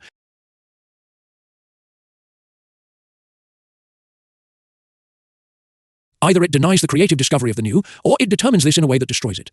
The experience of the philosopher, or the philosophical experience, cannot coincide with the entire human experience. The philosopher conscious of these difficulties will subtly emphasize a more dynamic concept, totalization. If there is always new totalization, imposing itself as such of the new in knowledge or lived experience, a totalization always repeated and recommenced. Nothing guarantees the philosopher that this totalization will be philosophical. It may, for example, be religious or political. The state is also by nature totalization. The church, likewise, as a religious form of state. The philosopher will either let philosophical totalization be identified with political or religious totalization, or he will protest against this in vain. If praxis makes itself totalizing outside of philosophy, pragmatically, without philosophy, then the philosopher will again protest in vain. Today, technology seeks to be totalizing. It is so. It projects a totalitarian control into praxis, a control of praxis. It seeks to automatize the whole of human life. The notion of totalization is thus more dangerous than ever. Final point. The moment when philosophy renounces totality to take refuge in a totalization which it admits to be always incomplete, always repeated. It is perhaps a totality that effectively expresses the being to which man aspires. Does he not seek to live totally? Can his abandonings and disappointments bear on totality? Does he not continue to always seek through trials, through empirical limitations to become total man? Does he not obscurely reject whatever denies this totality, a rejection that bears its chance, which is our only chance? Though he seems remote to us, broken as we are by specialized work and compartmentalized specialisms in the sciences of human reality, total man is close. He is what is closest of all. We are already this possible totality, matter and spirit, consciousness and being, life and lucidity, play, work, love, rest, knowledge. Become what you are is not the command precisely to construct in praxis, through praxis, a new totality that will no longer be that of philosophy as such, no longer thought and reflection, but act? For want of this, if it proved impossible, the philosopher would triumph. He would continue his totalizing exploits and undertakings on the ruins of man and human being, among the debris of a life and culture in pieces, under cover of a technicality that he either accepts or fruitlessly challenges. Totalization would permit philosophical eclecticisms that are pleasing and inconsequential. In this sense, metaphilosophical thought does not reproach the philosopher, in the vulgar way, for speaking of everything, but, on the contrary, for not being able to speak of everything, for not posing. 10. This phrase appears in Nietzsche's Thus Spoke Zarathustra in The Portable Nietzsche, edited by Walter Kaufmann, New York. Viking, 1954, Part 4, p. 351, The Honey Sacrifice. It is also the subtitle of Nietzsche's Ecce Homo. All the problems that he should pose, those of totality, for reasons that are already clear, but that will subsequently appear ever more in their imperative clarity. We shall substitute for the concept of totality that of world and worldness, de monde et de mondialité. The claim of philosophy, which sought to start from totality and, by a reverse and reciprocal movement, arrive at the total, can no longer be sustained. It confused the total with the universal, whereas our planet is only a point in the universe and a relatively stable figure in infinite nature. The Earth is our world, and what extends to the whole Earth worlds itself se mondialise. Totality, or rather partial totalizations, since totality conceived systematically has shattered, is defined by mondialization. Thus technology worlds itself. At all events, we have to guard against abuses of this concept. If everything is needed to make a world, this is not made with just anything. It is possible to world modify this or that, scarcity or abundance, work or leisure, art in general or one art in particular, or else a particular work. The increasingly frequent use of the term shows that it is imposing itself. At the same time, it is used in a mystic and arbitrary manner. People talk of a world in connection with no matter what painting, novel or poem. The nascent concept of worldness is transformed into a figure of rhetoric, a subjective impression, an emotional attitude that exalts the undetermined. We have to attach the concept to the description and critical analysis of well-determined processes, or ones by which a reality, for example, technology or the state, becomes worldwide. Between the worldwide, the terrestrial, the planetary, there are close links but also differences that we shall have to emphasize. Only in this way will we have superseded the speculative difficulties arising from totality, conceived with too great a lack of precision. We will have located the metaphilosophical meditation, fifth aporia, indifference. What does being a philosopher, having a philosophy, mean in everyday language? People see philosophers as curious beings, remarkable in either a good sense or a bad, as people who are not like Lefebvre, a contemporary thinker noted, one of those who seek to rescue philosophy, with a heroism worthy of another age. Being philosophical means attaining indifference. If this is how popular wisdom judges philosophical wisdom with envy and severity, are not philosophy and philosophers to a certain degree responsible?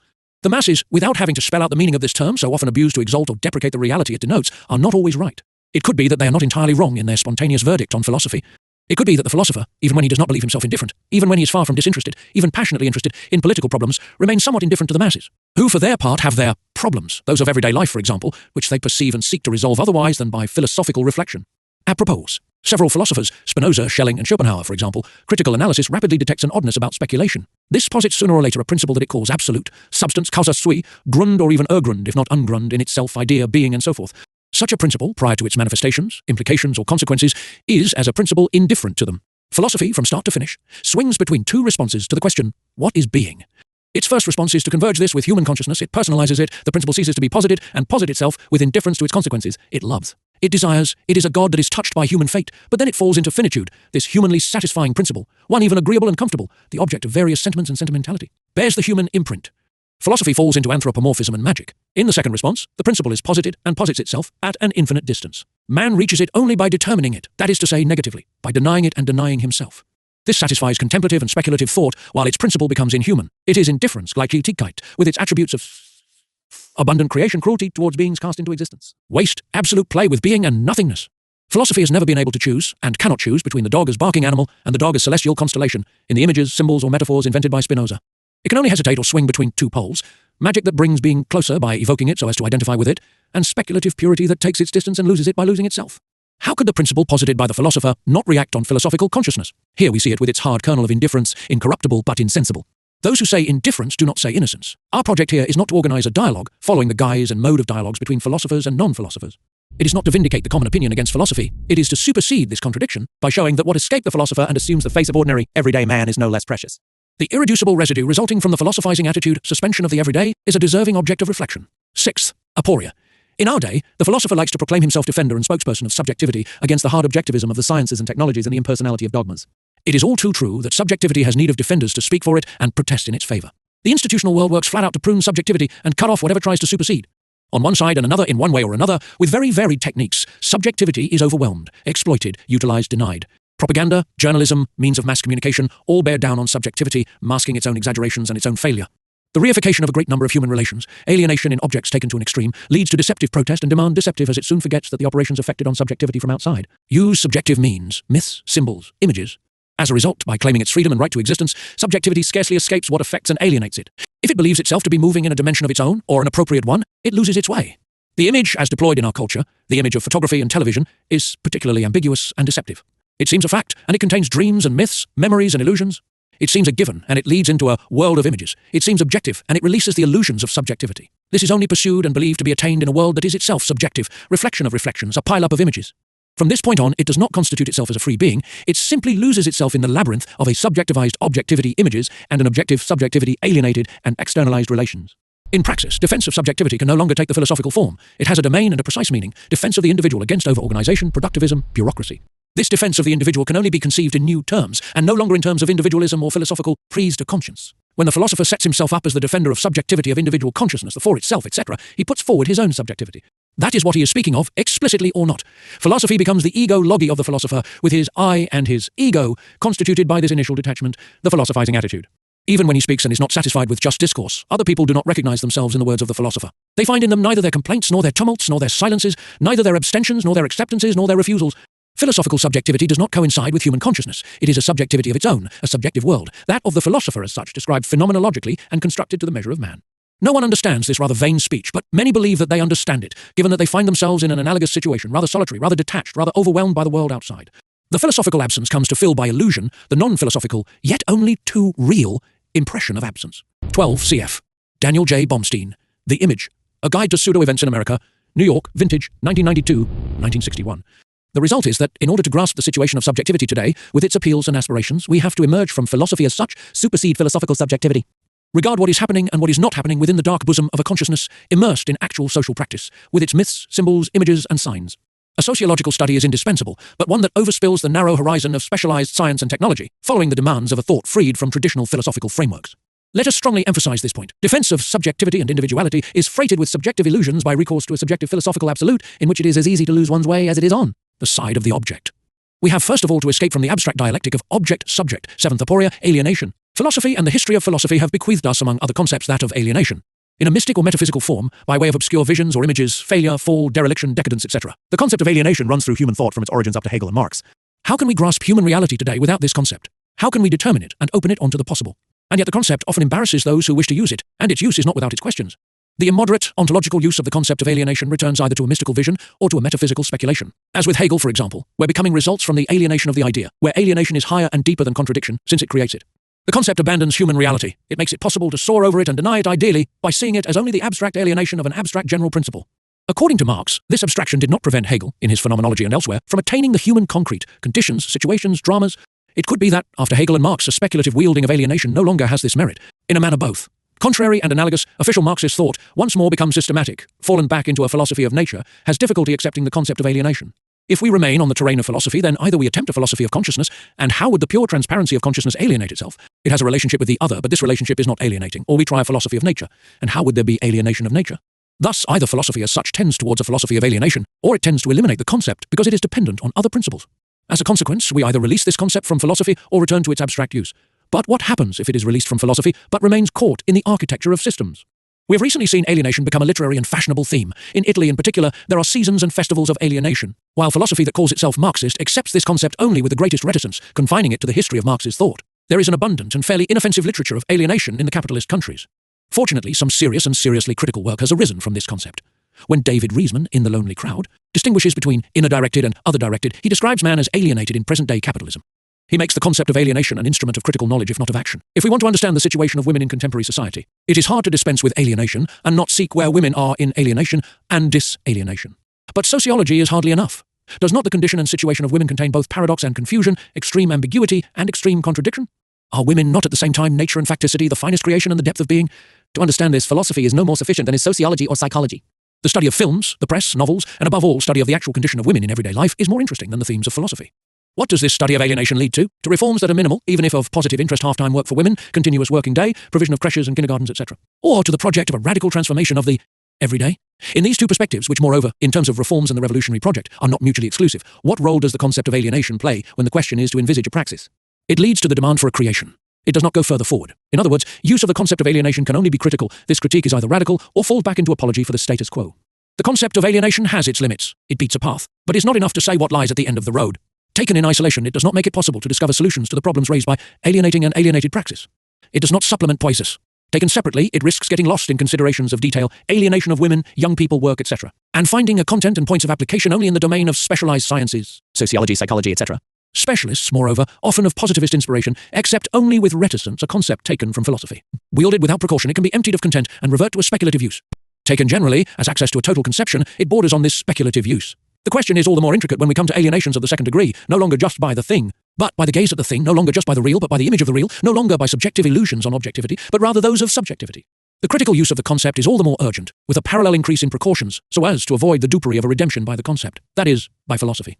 The difficulty is all the greater, given that reflection in philosophy or outside of philosophy has brought to light a connected theme, the relation with the other. After Hegel and Marx, consciousness is no longer self-sufficient for philosophers, even for those who, in the manner of phenomenology, Husserl or existentialism Sartre, still find the starting point of their philosophical reflection in consciousness. This consciousness is no longer defined by the strictly Cartesian cogito. It is relationship, intention, signification, hence connection with the other, the object, the thing, the work, the other person, or again and more remotely, the foreign and the foreigner, the fascinator. The theme of alterity has invaded philosophical thought, and the ambiguous character of this theme, sometimes concrete, often abstract, conceals the difficulties of philosophy as such. We know already that Marxist thought does not propose as its central theme the relationship of individual consciousness with the other subject, etc. This relationship, or rather the various types of this relationship, fall rather to psychoanalysis, to sociology. Marxist thought meditates in a broader and more critical fashion on the relationship between social man, the man of praxis, and the products and works of his activity. There's a dialectical movement, that is to say, a contradiction, between these two aspects of activity, austerity and alienation. If austerity, or relationship with the other, is realized, alienation wanders and is lost. The two aspects of activity, its two poles, are mingled and confused. Philosophy, because it philosophizes, scarcely feels the need to discern these two aspects, to grasp their dramatic becoming.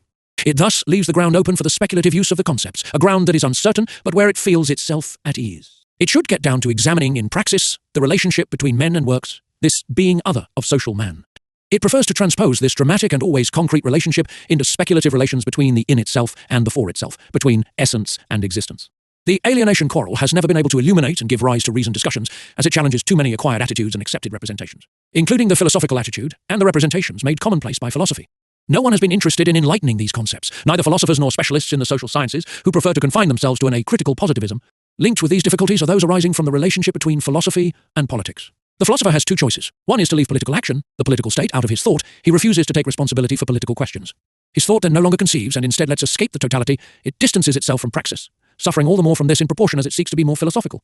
If the philosopher rests content with an eclecticism that is barely coherent or systematic, if he more or less mistrusts politics as such, then he will accept existing political practice, he will bow down to the state and power, he will lack gravity and seriousness, negativity in Hegelian terms. The philosopher's other alternative is to enter into political life, that is, bring politics and the state into his philosophy.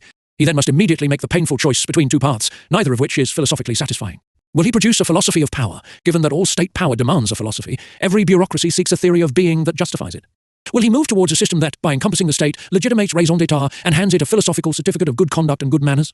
Will he move towards a pluralism that leaves him with free hands but is philosophically no more than an intellectual game? Will he build the system of the future, the image of the ideal state?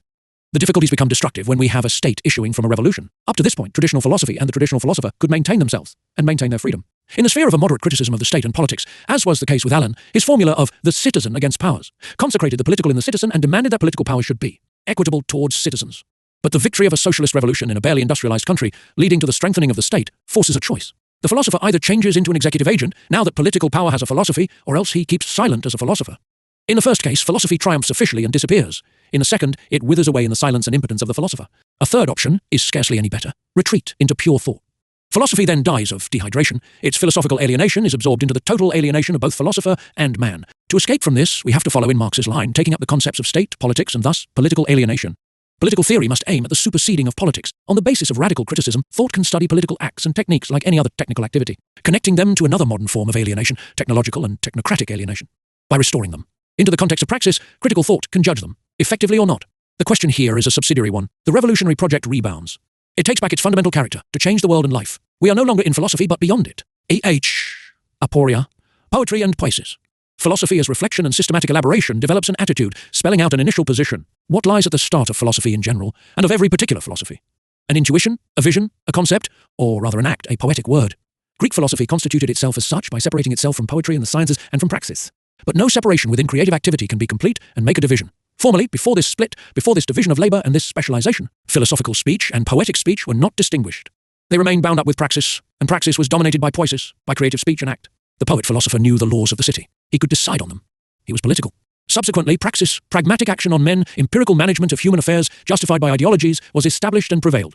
Philosophy, rejecting the specialized knowledge of the compartmentalized sciences, proclaimed itself knowledge, and even absolute knowledge, but not without using fragments of knowledge borrowed precisely from these compartmentalized sciences. In an analogous way, it could never separate completely from poetry. Philosophical discourse formalized and developed its initial speech according to the rules of discourse, rhetoric, and syntax. This speech introduced into discourse images and symbols which do not escape discursive rigor but palpably shape it. Seeing itself expressly as truth, as accomplished truth about what has been accomplished, making itself mimesis without knowing it, imitation of what has already been said and done. Philosophy could not, however, dispense with poiesis, that is to say with a project. It projected an image of man. Consequently, philosophical discourse never consistently attained its formal aim, becoming purely discourse, purely philosophical. There is within philosophy and in its relationships with the world outside both ambiguity and misunderstanding, a fortunate ambiguity, the chance of a misunderstanding. Discourse passes from master to disciples, not despite of, but on account of these ambiguities and misunderstandings, on account of words that underlie discourse, and images or symbols that give impulse to concepts. In the belief that they are receiving concepts, hearer and reader also receive images and symbols. Systematization conceals an attempt. But the attempt of human forces of the maieutic taken to a conclusion inspires the system. The conclusion is happy and revivifying, and has to end up with a return to poetry and a new alliance between discourse and speech, concepts, and the imagination. In Descartes, Accordingly, running through his rationalism, we find a number of dominant images that are very familiar: the tree of science, the great book of the world. In Spinoza, the happiness of contemplative knowledge. In Leibniz, the harmony and the combinations, the vast symphony of the monads. In Kant, the idea of free choice in the absolute, the intelligible, through which the individual constitutes himself as such, and creates the very thing that he believes himself to experience and actually does experience. In the phenomenal and empirical, in space and time. And was not even the weighty and forceful Hegel, the man of perfect philosophical discourse, an initiate of the Rosicrucians? The cross signifies time, the crossroads of the present in a becoming between past and future, between action and passion, between the contradictions that move it. Is on this painful cross that the rose of the world grows, the flower of time that man must pluck, and that the philosopher is the first to enjoy. 4. Is not the image of the owl of Minerva, of a twilight wisdom equally expressive and meaningful? Does it not express the culmination of philosophy and of a world, the world that gave rise to philosophy? Does it not already signify, beyond this heavy and obsolete Hegel, the superseding of philosophy? Either philosophy continues to isolate itself from poiesis and from praxis, or else it rediscovers and recognizes lucidly the link that was, never completely broken. Then it supersedes itself in the name of a new project and a new poetic word, a creative word that has to be found by restoring poiesis into praxis and above it. 9th aporia, proof and discourse. Philosophers, as logicians and founders of systems, have formulated with great rigor the theory of proof. This has been studied principally in structures of mathematical discourse. In a discourse that probably represents the perfection of discourse once this has replaced words with signs and perfectly defined operations. Following this, philosophers transported into philosophical discourse the absolute requirement of proof, or the requirement of absolute proof demonstration. The effort not to accept anything that has not been formally declared, the effort to show the validity of procedures step by step, has characterized philosophical thought ever more clearly. The quest for philosophical proof could be defined, from Spinoza on, by this demand for rigor in a domain that does not self-evidently allow for rigorous deduction or formally rigorous construction. The result is somewhat unexpected. The philosopher, in fact prisoner of his own intention, abuses his rights. He takes the exercise of his speculative thought for rigor par excellence. The concern for rigor, devolved on philosophy, yields a style of rigor, a project of rigor, though not genuine rigor, proof. This infinitely precious proof indefinitely escapes philosophy.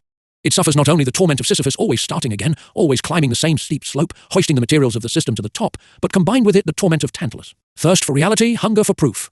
Each time that the philosopher, or someone else, seriously examines his premises, he discovers there presuppositions that are not explicit, that is to say, a content, direct or indirect borrowings from history, from praxis. The quest for proof is duplicated. On the one hand, the philosopher has vowed to make his postulates explicit, but he discovers that analysis and explanation can be infinite or indefinite. The question of proof then becomes that of the ultimate and unchallengeable foundation, last instance, last fact or act, at which it is possible to stop. The philosopher has to stop, but he cannot. The foundation is constantly under scrutiny, it is questioned without cease. On what side, then, is proof to be found? In coherence. The system proves itself by being coherent and compact. Logic prevails over the foundation and form over content. The system speculative analogy of God is causa sui, and its truth is demonstrated by exhibiting it, virum index sui. This sufficiency is evident in the systematic form. The philosopher accordingly installs himself in rigor, in a rigor of appearance, apparatus, and apparel, rigor d'apparence, d'apparel et d'apparat. He despises empiricists and practitioners with their externality. He inhabits rigor. He makes it his dwelling, a rather cold one, with a pale, dry light.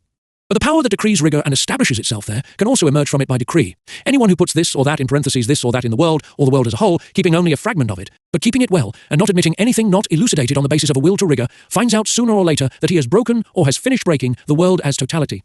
He has broken the connections, replacing them with rigorously defined articulations, yet he continues. In the name of rigor, he will have suspended rigor. Explanation turns out to be infinite, and yet a stop must be made. The first word of metaphysics is also its final word. The alpha and omega coincide. The circle closes. There is a circle, that is to say, a system. But what is there in this circle as such? Nothing. There is nothing. Not even the nothing. How could the philosopher have stayed for so long in the icy desert of a philosophical project, reduced to the pure state, to pure form?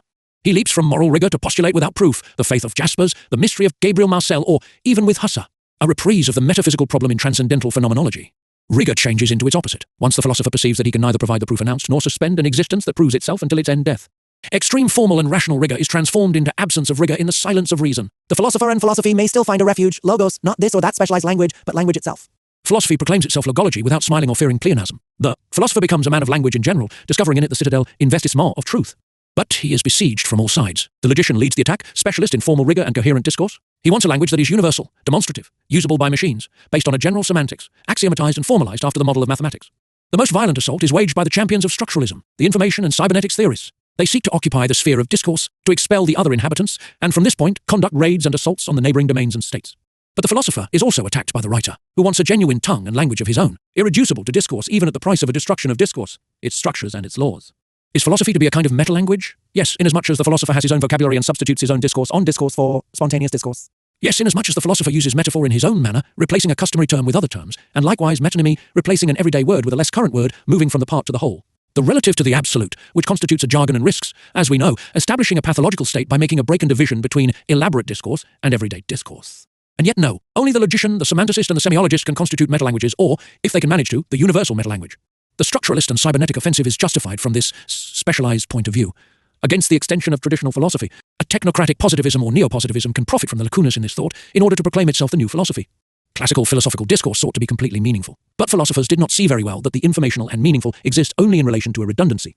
The meaningful is the surprising, what is unforeseen in the use of the signs of the repertoire. Redundancy is intelligibility, and intelligibility is rigor. The desire for total meaningfulness and the desire for complete rigor, simultaneously present, confer on the discourse of philosophers a sometimes unbearable tension. Without knowing it, they seek to eliminate redundancy. Redundancy, that is to say, repetition, the already known, takes its revenge. Philosophical discourse, when it is no longer redundant but surprising, often ceases to be intelligible. Seeking intelligibility, philosophers wager on redundancy without knowing this. The philosopher of today seeks to establish himself in language, yet he cannot be content with everyday discourse. If he adds nothing to this, he denies himself. Below language there is silence, a certain silence in the region that is called by philosophy preperceptive, precognitive, pre-reflexive, or again, infra-linguistic. Above language there is another silence. It would be witty to say that a sleeve of silence envelops language. Above language there is also the cry, the call, the poetic speech. Where is the philosopher to establish himself? In the silence below, or in the silence above, in the infralinguistic or the supralinguistic, in the region of larval acts and impulses that await communication? In cries, in poetic speech? On the one side he encounters psychoanalysts, on the other side many people, mystics, poets, doubtful associations that cannot fail to disturb and compromise him.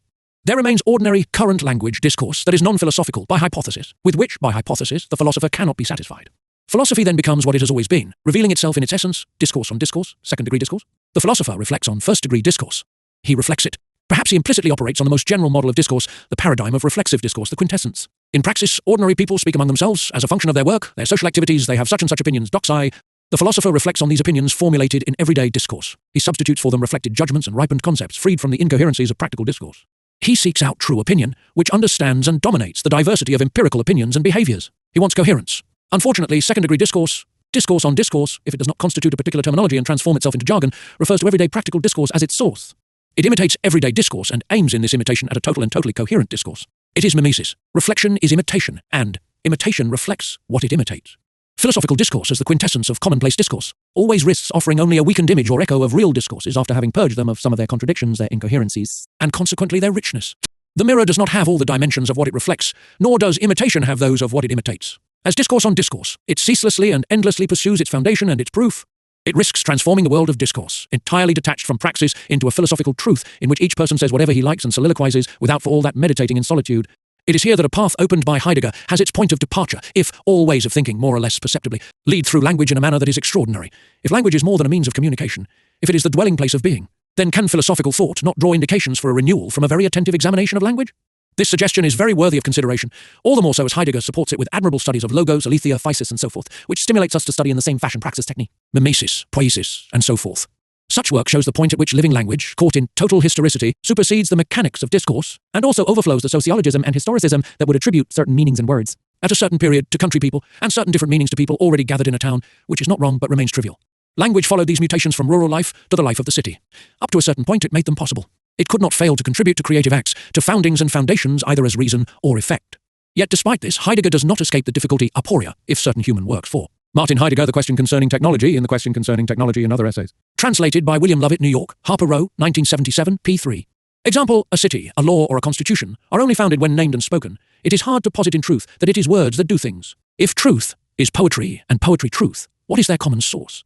Language alone? Language intervenes in all creation as a level of praxis. Does it constitute all creative activity? No, not even in the original and poetic period of creation, naive and fresh. Why not appeal to the pre-Socratic thinkers in order to shape the new investigation, metaphilosophical thought, by restoring their words? Poetry clearly passes into language, but does it derive from language alone? And besides, if poetry has to be included in the superseding of philosophy, can we expect the realization of philosophy from language alone? The critical study of praxis and its contradictions, as well as of technology, must be included in the renewal of a meditation that would no longer be simply reflection and mimesis, but, once more, act and poiesis. Heidegger wrote that philosophy is stumbling. It drags along far behind the problems of modernity and current praxis. He was right. It is not only far behind the problems of technology and nuclear danger, it is behind all along the line, along the whole front. To make up for this delay, do we not have to deliberately break the framework of this thought, expressly rejecting its limits and faults? 10th aporia, lived experience and history. Jean-Paul Sartre, in the Critique of Dialectical Reason, makes a titanic effort to resolve a problem that could already be glimpsed in his previous works, emerging from traditional philosophy still half concealed. What problem is this? That of the confrontation between the lived, le vécu, and history. This problem encompasses that of language, since language gathers both the results of the everyday and those of history. Yet it is located on a different scale from customary exchange between interlocutors. Praxis has, among its other aspects, the repetitive and the creative, or the lived and the historical. These two sides of praxis do not go well together, they do not correspond, neither reflects the other, there is little that the lived can be reduced to, it is a philosophical name for everydayness. One of the aspects of existentialism was the description of the everyday in its triviality. Using terms that were still philosophical, this concealed the object and paralyzed the critical procedure that could have proposed both to understand the everyday and to overcome it. The mediocrity of the lived, this immediate work of freedom, shattered the philosopher of free consciousness. Philosophical amplification and transcription failed to metamorphose the shabbiness of the lived. What is the lived? Nausea and bad faith and unease and embarrassment or torment under the gaze of the other. Now, well below and well above these wretched undertakings of freedom, there are the great undertakings of history. For history is grandiose. More, it is spectacular. Perhaps it is still something else, as people do not make history innocently. But, from the standpoint of the philosopher, when he perceives it, unfolding well above what he writes and describes, history has grandeur. On the historical stage, great actors perform great tragic plays. Is the philosopher going to deflate history, tear the banners in which history covers itself, and show the histrion in the tragedian? He may try. History resists. It is not easy to get rid of homo historicus, his grandeur and his misery. How then to diminish the gap between the lived and the historical? There are many possibilities for doing this. In the name of a program to transform the lived, one can show its richness and the demands hidden beneath triviality.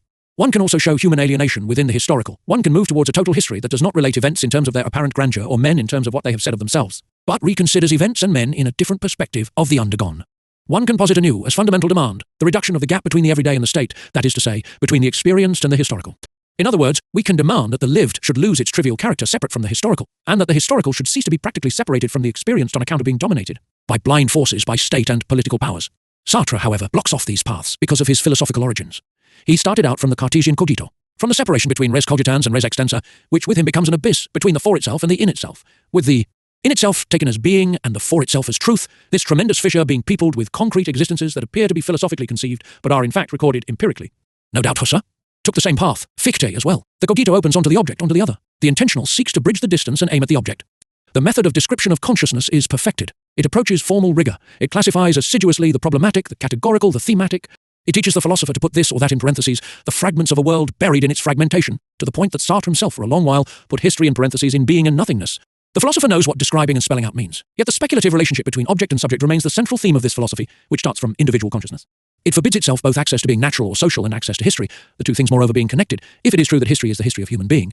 Levi Strauss quite easily had the upper hand when he declared that the supposed totalizing continuity of the self is simply an illusion maintained by a certain social life.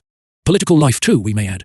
Today Marxists, political men of action who use the Marxist vocabulary, make history. They operate with a summary ontology, materialism, which they need to justify themselves ideologically, and with a method sufficiently flexible to pass from pedagogical dogmatism to a dialectical subtlety close sometimes to the sophistic. This gigantesque historicity, manufactured with the aid of a mediocre philosophy, obsesses the excellent philosopher that Sartre is. No matter how degenerated, official Marxism still has enough striking force to shake a philosopher convinced of his rights. The positions that he adopts in the critique of dialectical reason have a manifold interest, both for diagnosing the exact point reached by the general crisis of philosophy and to locate the difficulties of a particular philosophical tendency, that which starts from the prise de conscience of the accomplished fact. The criticism of this, non-critical criticism, will enable us to make clear the notion of metaphilosophical thought. It is quite true that institutional Marxism has left aside questions relating to the individual. The attempts made by certain Marxists in this direction have been rejected by the official ideologists. There are also objective reasons for this rejection. The problem of the individual is a practical problem, that of his full and entire realization. Realization of the individual and realization of philosophy go together. The socialist societies, not being ripe for the superseding of philosophy, cannot tackle the problems of the individual in their praxis. Between the level of individual life and the totality of praxis, between the lived and history, Marxist thought has left an abyss that Sartre seeks to fill by restoring the mediations, in particular, intermediate groups. Problems then arise that are unresolved, posited badly or not at all. How do individuals participate in history? How can individual consciousness, that of the actor in the event, that of the witness who is or claims to be privileged, philosopher, historian, sociologist, accede to the total? How do action and comprehension become possible? That is to say, how and why does history become acting consciousness on the one hand, knowledge on the other?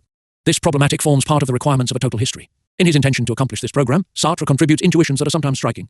It is true that most often he does not proceed to develop the intuition as far as the concept. He lets it drift. Thus he takes as his starting point need. 8. Subsequently, with Sartre, as in Dionys Mascolo's earlier book Le Communisme, the dialectical movement of need remains below the sketch offered by Marx in the 1844 manuscripts. 9. Need is essentially defined as lack and scarcity, whereas Marx indicated its transformation by the mediation of productive labour into capacity for work and enjoyment, a need both individualized and socialized.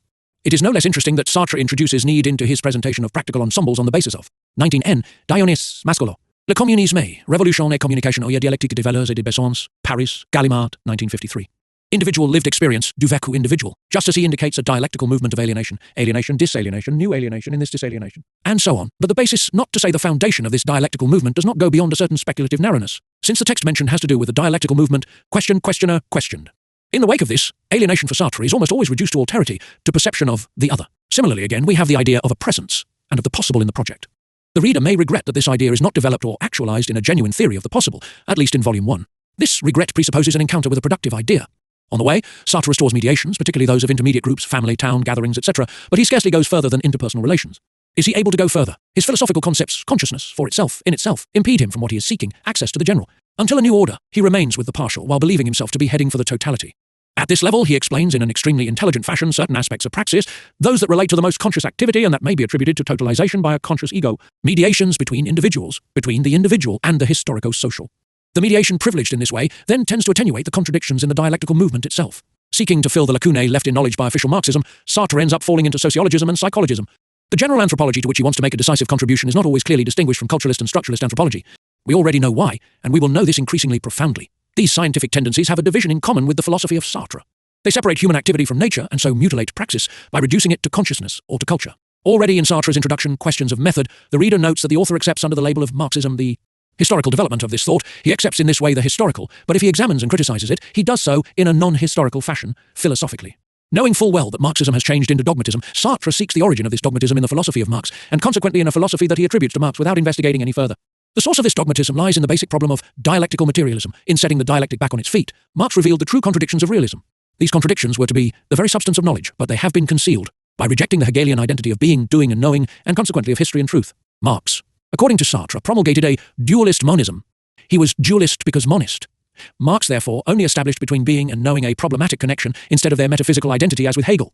But this is not quite exact. If Marx broke the Hegelian systematization, or rather if he noted its rupture, he grasped what Levi Strauss correctly calls the essence of change, 24, while challenging the validity of this concept. Sartre views Marxism philosophically, defines it, following Hegel, as a philosophically problematized Hegelianism. Right from the start, he brings it into the categories of philosophy. He leaves aside the radical critique of philosophy as such, the theory of the practical superseding of philosophy, the theory of praxis. Marx saw political economy as the science of economy in the sense of someone being economical.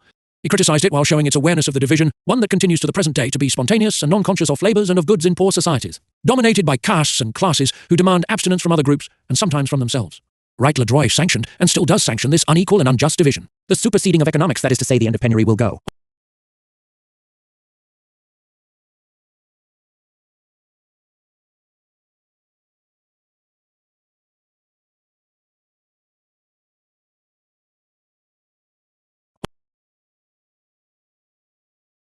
'23 Ibid, p. 25, 24 Levi Strauss. The Savage Mind, p. 256, together with the superseding of this ancient and solemn right. Marx frequently alludes to societies that are already historical, but not in the sense of economic growth under capitalism, and still less so in the sense of a development that is at last conscious, known, mastered. Thus genuinely historical in socialism.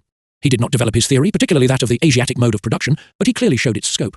Outside of the process of accumulation, on a base that had remained close to nature and the archaic community, vast political edifices, empires were constructed, destined to collapse by stagnation or the regression of their base, if not by external conquest. In these societies, a certain surplus labour and a weak surplus product could be tapped by the dominant groups, appropriated for their leisure and their works. These dominant groups, who were not yet classes, still had to justify their privileged existence and activities, those of war, administration, ideology, to a community from which they were not completely separated. Among their works, one particularly stood out, on which we have already focused several times, the town, the city. We have to understand the double aspect of these societies, the reign of violence, but also creation in art, symbolism, style, culture, wisdom, and finally philosophy. It is in this way alone that we can understand not only those groups recorded by ethnography, but also the great imperial societies of Asia, pre-Columbian America, Greece, and Rome. In some brilliant passages, 25 Sartre starts from need and discovers the world of scarcity.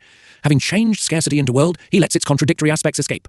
They are only explained by the dialectical movement of need, reproduced by our thought through to the conditions in which desire is distinguished from need and becomes desire for creative work, for refined enjoyment. In violence or cruelty, in wisdom or grandeur. Hence the problem posited and not resolved by Marx. What is there to interest us in the works of these great social groups that established or maintained themselves by force, appropriating in penury the weak social surplus product? What is the source of the durable character of these works of art, of thought, superstructures of societies that are outdated and often ferocious? Is the question of the depth of archaic works not bound up with that of desire? Do these works not address a deep desire, that for a style of life, a style of desire itself? Marx glimpsed this line of questioning. What becomes of art, wisdom, and philosophy, these forms of nostalgia and hope, when penury disappears? Because Sartre wants to avoid a systematized philosophy of nature, dialectics of nature, yet still thinks in terms of philosophical systemization, he ends up purely and simply effacing the existence of nature. It has no place in his philosophy. Where do trees, animals, children fall between the in itself and the for itself, being neither one thing nor the other? Along with nature, it is perhaps the essence of need and desire that escapes, which is rather more serious than not knowing where to locate the mere living being in the philosophical picture of the world. And so the philosopher carries through to the end the implications of any philosophy of consciousness, which can rigorously rediscover the object, but not physis or being. Nature manifests itself, according to his dialectical reason, as the ontological sector of the anti-dialectic, the inert, the practico-inert. This qualification replaces the in itself of being and nothingness without great advantage, despite the attempt to insert it into praxis and history. It is true that there are things with stability, structures, and beings in this determined sense. Can we reduce them to a world of things, to pure inertia? This table is a thing, its wood is dead, or nearly so. To make the table, a tree has been killed. To the extent that the dead wood of this table continues to change, is not fixed in its death, the table changes and decays. It is true, therefore, that human labour often operates on the practico-inert, on the stable. It makes it inert. It stabilizes. It fixes. That said, we humans also deal with living trees. There are people who work to cultivate them, to produce fruit, and also to cut them down, to saw them, to shape them. The wood of a living tree is not absolutely different from the dead wood of this table, and yet it does differ. Besides, the table is a thing, perhaps a work of art that has a certain beauty. 26 Sartre, Critique of Dialectical Reason, Vol. 1, p. 43. The second edition of Lefebvre's text references p. 1326 of Sartre, which is incorrect. The original edition provides the correct reference to p. 136. The English uses ontological region instead of sector. Apropos the tree, we can say with Hegel and with Engels, the tree negates itself in the fruit, the negation of this fruit in the earth, negation of the negation, gives rise to another tree. 27. This is not wrong. One may wonder, however, if such statements add to our knowledge of trees. Besides, do they reproduce a genuine dialectical movement? What we have here is a cycle, thus a repetition rather than a becoming, and it is hard to see contradictions at work, except very vaguely, the earth and the fruit and so on. The question of dialectics in nature is thus raised. We may believe this is an acceptable hypothesis that, like all hypotheses, has to prove itself by its productiveness, and not by the systematic interpretation of provisional facts and results of the sciences. Scientists can construct dialectical models for natural processes and use these models, nothing more. They do not have the right to change a model into an ontological truth. This remark is as valid for the waves and particles of quantum physics as for the tree and the fruit. That being so, it is curious to refuse concrete existence to nature by reducing it to a single dead thing, to the collection of things. That really is extending a hand to the most summary materialism, that of the raw and isolated thing. Nature, that is to say, being, resolves itself for Sartre into anti-dialectics, inertia. Neither the tree nor the animal, neither growth nor decline, finds a place in his philosophy. In contrast to Heidegger, he has not meditated on the physis of the ancient Greeks. He remains imprisoned by these categories. The mechanism of nature, juxtaposed with the finalism of consciousness. This gives his thought a surprising aridity. Sartre reflects on things, stabilities, structures, as on the bones of a skeleton. This is the inert. These bones would have to be covered again with flesh, with living and conscious activity. Which is true. But he omits an important fact. The bones were born at the same time as the flesh, inorganic growth. The bones were also living. The death that abandons them inert, when the fleshy life has disappeared, raises a question for us. Many questions, in fact, among which is that of analysis, which kills and which knows. When we pick up a dead shell from the beach, this shell has a structure. It makes it possible for us to classify the shell in a genus and a species, and yet it was the work of a living being, active and yet soft and barely structured. The dead wood, the dried-up vertebra, the empty shell, that is Sartre's being. Can we reply to questions concerning living being in terms of nothingness and death, that is to say, structures that life abandons and leaves behind? A great absence pervades Sartre's thought. Along with nature, being reduced to the in-itself poetry disappears. As distinct from Heidegger, Sartre's thought destroys poetry as style and word, poiesis as concept.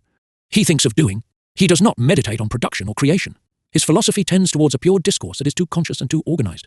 His dialectic becomes a dialectic internal to a consciousness opposed to the thing inert. We know that Sartre starts from consciousness as act, as prototype of reality and intelligibility, and this even though he rejects transcendental consciousness. He conceives consciousness as existing in the act, not as metaphysical. And yet, from the fact that he conceives it as act by itself, is it not still and always metaphysical? Consciousness, according to him, is no longer absolutely and originally closed, as in the Cartesian school, the cogito, the monad. Yet it is relatively closed, being determined and limited on the one hand subjectively by lack, and on the other hand objectively on the side of the object by the thing, the inert that it has to deal with. This inert is simultaneously before consciousness and within it. That is how it determines consciousness. Consciousness opens towards the inert, and the inert encloses it. This consciousness, initially individual, rebounds in its struggle against its limits and its obstacles. In its relations with others, it becomes effervescent and beats against the obstacle, the inert. We then have an inter-individual sociological process tending towards the historical. This is how the group is constituted. An important mediation, 28, both mediated by an event, immediate reality for the participants, and mediation towards something else in time. At each step, with each leap of consciousness, the inert reappears within it. Each form of the inert accompanies a consciousness both. Vis-a-vis and face-to-face with it, counter-finality, counter-group, anti-human, field of inertia, repetitive series, structures, sociality of inertias, and so forth. At each step, consciousness, the conscious dialectic or the dialectic of consciousness, experiences its limits anew and shatters them laissez-faire éclater. In a series of explosions or effervescences, it constitutes ever larger ensembles, including those that make history in particular classes. To illustrate our criticism, let us take the city. Sartre cannot consider it as a work, created by poetic acts that founded a city, promulgated its law, defined its frame, incorporated its institutions or those of society into monuments, and did so in relation to a praxis. For Sartre, the city can only be the inert frame in which effervescences, disturbances, revolutions are produced when the conjuncture is favourable. It is in this sense that Sartre tackles the study of classes and class relations. For him, class reality and class consciousness are not discovered on the basis of the economic level of capitalist society. He relegates the economic to the inert, and more precisely to the scarcity of things, the anti-human world. Nor is the consciousness of a class born against another class, so that contradiction appears only within a constituted consciousness which presupposes its constitution. It is not created in a historical struggle among complex forms of consciousness, ideologies, social consciousness, conscious fragments of praxis. It is created against the inertia that it contains, the demands of the practice inert field. This constitution is produced within the group consciousness. Gatherings, and likewise classes, become groups by way of their internal tension. The class struggle is defined as superseding the inert of the collective towards dialectical groups of combat, a formula that, by reducing the collective to the inert, delegates class struggle to the most conscious representatives of the class, to acting minorities, and finally to restricted groups. Are these parties, or simply activists and shock troops? Whatever the case, the outlet towards history is narrowed. Inevitably so, since by starting from consciousness and its effervescences, it is only possible to arrive at very conscious but restricted groups. And the real basis of these groups is forgotten. If we take the Paris Commune of 1871 to illustrate the analysis, what do we find in action? Small groups? No. The whole city with its organic elements, the courtiers. The city as ensemble, with its great social categories, artisans, workers, women, and then ideologies. The state appears up till now only in the manipulation of inert serialities. It would be more interesting to tell us how the state renders active groups inert by manipulating them, transferring their activities to itself by taking hold of them. The works and products of human activity are defined at all levels by inertia alone. At each level, the thing reappears in consciousness at the same time as for and before it. Never, in our opinion, does Sartre grasp human activities in the movement in which they alienate themselves, going to the point of losing themselves in the work or the product until they are reified. That is what prepares and heralds superseding. But is this dialectical movement not what is essential in capital? Sartre takes the thing and consciousness face to face. They arise together and rebound together. He presents them in an ambiguity between empiricism and ontology, between observation and speculative construction. And the transition, the passage from one aspect to another, is always missing, hence the dialectical contradiction and the dialectical movement themselves. He leaves aside the fundamental problem, the historical relationship between social man and his works. The wide program that Sartre set himself would be acceptable on condition of being elucidated, completed, put back on its feet. It is fated to attain only one part of history, the moments of high consciousness, those of effervescence. What we need, however, is not to subject praxis to the categories of a philosophy, but rather to resume the criticism and superseding of philosophy by deepening the study of praxis, distinguishing repetitive praxis and creative praxis, following the dialectical movement of the latter in history conceived totally. The question is not to provide a philosophical certificate for accomplished history by starting from the lived or the existential, but rather to also criticize history as fait accompli on the basis of a reprise of critical and dialectical thought. In this sense, with appropriate methods and concepts, without ruling out methods and concepts taken from philosophy, but transforming them. It is possible to envisage a new insertion of theoretical thought in creative praxis. A condition sine qua non is that the theory of the withering away of the state, again, returns to the agenda. If politics remains the key to the situation, this theory remains the key to Marxist political thought. It is free for those who so wish to reply that this theory is out of date, that Marx is authentic thought, and the restitution of this thought has only an anecdotal interest. It is also free for them to assert that dialogue must be established with Marxism, as it has historically become, and not with Marx, with the thinkers of ancient Greece and other interlocutors. But then, let this be said explicitly, that is, theoretically. In the form that it is presented, Sartre's program risks failure. He attempts a philosophical summa, heroically pursued, without any criterion to distinguish the important from the accidental, without anything to indicate what concerns us by distinguishing it from what does not. In his own manner, with his presuppositions, he attempts a total history. Yet these same philosophical presuppositions prevent such historicity. We could judge still more severely the fact that this work, like any speculative construction, is content with a few tautologies, which take up a great deal of space without ever making clear what they actually are, being concealed beneath dialectical pseudo-movements. Here is one of these underlying tautologies. For there to be reification of activity, there have to be things. 3 feet, this is not untrue. But a proposition of this kind, almost a caricature, gives rise to illusions. The reader believes he has thought, advanced, understood, learned something. He repeats a tautology. He is in a state of redundancy, of mimesis. He imitates more or less his philosophical master, who himself repeats an outrageous and trivial proposition. The real problem is to grasp at its particular level the movement of alienation that tends towards its structural limit, reification. It is to grasp a transition that Sartre's discussion leaps over by taking as essential the bare dead result, at bottom tautological. This makes for an identification between structure and the inert, an identification in the name of which Sartre seems to us to bypass the problem of structures, equilibriums and stabilities, their relationship with becoming. In all the dimensions of praxis, he runs a strong risk of treating the categories of Marxism metaphysically, need, praxis, revolutionary action. He takes them, he separates them, he hypostatizes them and worlds mondify them. The critique of dialectical reason attests to the profound difficulties with which philosophy is struggling. By virtue of his philosophical preoccupations, that is to say, those concerning philosophy, Sartre is close to official Marxism. He is also closer than he thinks to a theological philosophy of history and evolution, of which Teilhard de Chardin's doctrine offers us a fairly successful example. These are ambiguous neighbours, and dialogues are therefore very natural. We persist here in asserting that they are based on a fundamental misunderstanding concerning philosophy. Maurice Merleau-Ponty rubbed shoulders with Marxism from the start of his career, whereas Sartre only encountered Marxism after attempting an earlier systematization, being and nothingness. Merleau-Ponty accepted, later to reject them, the terms of the philosophical debate that substituted for the superseding of philosophy. He believed at the time that he could attain a total, exhaustive discourse, starting from a logical, ontological dilemma, either the primacy of being material natural or the primacy of thought, spirit, consciousness. The philosopher soon came to see this dilemma as untenable. It was a choice between 2 attitudes, 2 postulates, 2 philosophical traditions, object and subject, that were equally unsustainable. For Merleau-Ponty, the pure thing and the pure consciousness were both impossible and inconceivable. The philosopher cannot start from 2 impossibilities, 2 abstractions, placed face to face. Merleau-Ponty believed he could situate his ontological principle between the 2, between being and consciousness, the in itself and the for itself. As distinct from Sartre, what he sought was an ontological principle and not a starting point of a totalizing knowledge in the act of consciousness.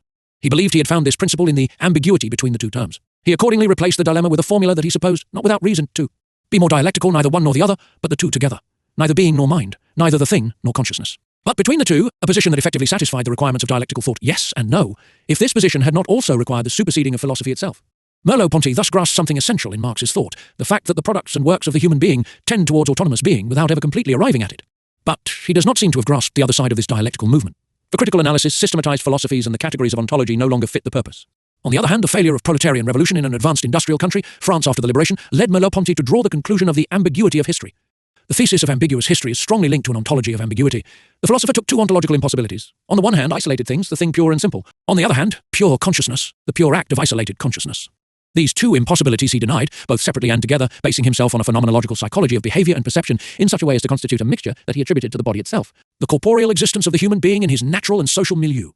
And then to historicity. Instead of grasping, apropos, things and consciousness, the in itself and the for itself, the difficulties of metaphysics and its categories as such. Merleau-Ponty sought to rescue traditional ontology in favour of ambiguity, a debatable procedure. It perceives the problems up to a certain point, only to bypass them or shift them. Then they lose their edge. Difficulties and contradictions are attenuated in ambiguity. The confrontation between lived experience and the historical falls into a kind of shadow. Was this deliberate chiaroscuro not a refuge, a manner of eluding the crisis of philosophy? Merleau-Ponty's theoretical position was not very sustainable. It was situated neither in being nor in knowing, neither in the object nor in the subject, neither in the in itself nor in the for itself. Not even in their conflict as Sartre had attempted, nor beyond these philosophical determinations. A kind of nostalgia for being predestined Merleau-Ponty to bury ontology. In his last book, Iron Mind 33, we see him confusedly orienting himself towards Heideggerian thought, that is to say, towards a philosophy of being, very much towards a vision, since he is dealing with pictorial art, of being as conceived philosophically. Sadly, he died well before the end of this trajectory. Undoubtedly, like Sartre and like Heidegger himself, he had two philosophies or two ways of tackling philosophical problems. But, as distinct from the other two, the second of these was more philosophical than the first. 11th aporia, father and son, master and disciple. How should we understand Nietzsche's saying God is dead? By saying with immense resonance, genuinely poetic. We encounter certain weak versions. One version is that of the traditional philosopher, rationalist or empiricist. Nietzsche strongly criticized traditional thought, which situated the true in the suprasensible. The Platonic theory of ideas marked Christian philosophy and theology. This had long been shaken, but Nietzsche gave it the coup de grace. What died was an abstract conception of transcendence. To this commentary we could add that the rehabilitation of the practico-sensuous and of all the meanings of sense had been affected by Marx, and that Nietzsche, thus interpreted, is of little interest. The version of the materialist and atheist philosopher is opposite to this, but equally facile. Superstition disappeared, although the power of the church survives both faith and superstition. Religious alienation as such is attenuated. Belief is reduced to an individual attitude, a kind of poetry that can be tolerated, if it number 34, in Nietzsche, The Gay Science, translated by Walter Kaufmann, New York. Vintage, 1974, sections 108, 125, 343, pp. 181 to 300. Longer has any political weight. There is no God. That has at last been perceived. A secular, lay, humanist morality can then be constituted. In sum, Nietzsche condensed into a vigorous formula the materialist philosophy of the 18th and 19th centuries. The resonance of such a summary might well be surprising. The believer replies, in the modern world, even if the church and churches maintain themselves as institutions, even if we are moving towards a certain ecumenism, faith grows blurred, and with it, morality. With morality, taboos, sanctions and fears disappear. Immoralism triumphs, values collapse. No values without God. We come into anxiety and insufferable nihilism. As proof, Nietzsche himself and the consequences of his theory, the results of his cry of revolt and despair. Is it by chance that these versions, in their platitude, are philosophizing or theological? Let us now venture the strongest and most dangerous hypothesis, observing that, if it frees the imagination, permitting a kind of poetic exploration of the impossible or of a beyond of the possible, it cannot take itself without irony. Irony teaches us not to take entirely seriously half-dreamy and half-conceptual investigations. It teaches us to play with the most disturbing truths and the most dangerous errors. We shall therefore permit ourselves a few moments of philosophical irony. It is up to the reader to read these pages with the same irony. A more obscure version than the others, and certainly more poetic, attributes to Nietzsche the surprising doctrine that God did exist. He has died. Let us make the attempt. Divinity has been the lived experience of humanity since its birth. Religion, accordingly, was not just an institution based on human weakness, or a projection by men of their own powers onto the screen of the clouds.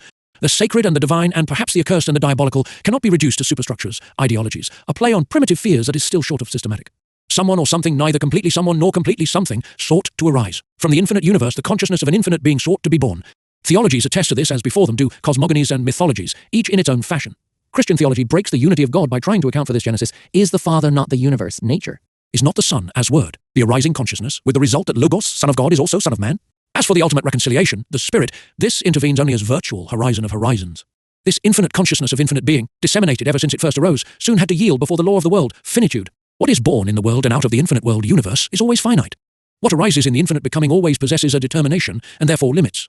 The presence of the sacred and divine in history surrounding human birth shows a God who sought to be. God was and remains attempt and temptation, with its counterpart the diabolical and accursed. God did not die a good death. He had to be killed, an act that is properly inconceivable this side of conception or beyond it. In order to be, to proclaim himself, man had to kill God. We still do have to kill him, perhaps at every moment. What could the divine be? Absolute spontaneity, the pure birth of what arises, the paradisiac encounter, or the chance of such an encounter, between man and nature. The divine suppresses struggle and action, does not go into praxis, it does not insert itself into this. It implies the suspension of praxis. Who is responsible for the murder of God? Philosophy and the philosopher. They did not succeed. The task was far better accomplished by religions themselves. By instituting and institutionalizing the divine, they destroyed it. They fixed it in rituals and dogmas. Yet the death of God does not put an end to him. Many people still serve God, or believe that they do. They kill him and carry his corpse. Among these murderers of the divine, we still live the death of God. And Christ? He is the dead God, ritually killed each day by those who admit his presence, for whom he is deemed to die and who believe that they live in him. which confers on Christianity an unexpected meaning. In order to know the divine and its place in human historicity, history must go back beyond Christianity towards the cradle of religions in the East. The Greeks already experienced the decline of the divine. Did the words Pan is dead not mark the end of human youth along with that of the divine? The history of religions, accordingly, could be considered in its literality instead of being translated into rationalist language, which does not rule out radical criticism. In the same way, the history of philosophy, like that of religions, forms part of the history of being and consciousness. Religion took its stand on transcendence. Philosophy wagered on immanence. For religion, man contained in himself neither the reason of his being, nor the reason of his reason, nor the meaning of his life. Philosophies proclaimed that man contained in himself his raison d'etre. Yet they never managed to escape the dilemma raised by religion. Man does not have his being in himself. And this is why there is the being of man, human being. Between man and being there is a split, duality. Therefore either man submits to being, or he rebels. Either he is attached to being, or detaches himself from it, and condemns himself to nothingness, to defeat, to nihilism. In order to escape this dilemma, philosophy has itself to wither away. Its properly philosophical concepts, immanence and transcendence, among others, have to be simultaneously discredited. And the situation of man conceived otherwise than in terms of these concepts. If the future of man is determined by the appropriation of his being, nature, the representation that separates man from his being, must first be refuted. It is refuted in praxis. The split is superseded in action.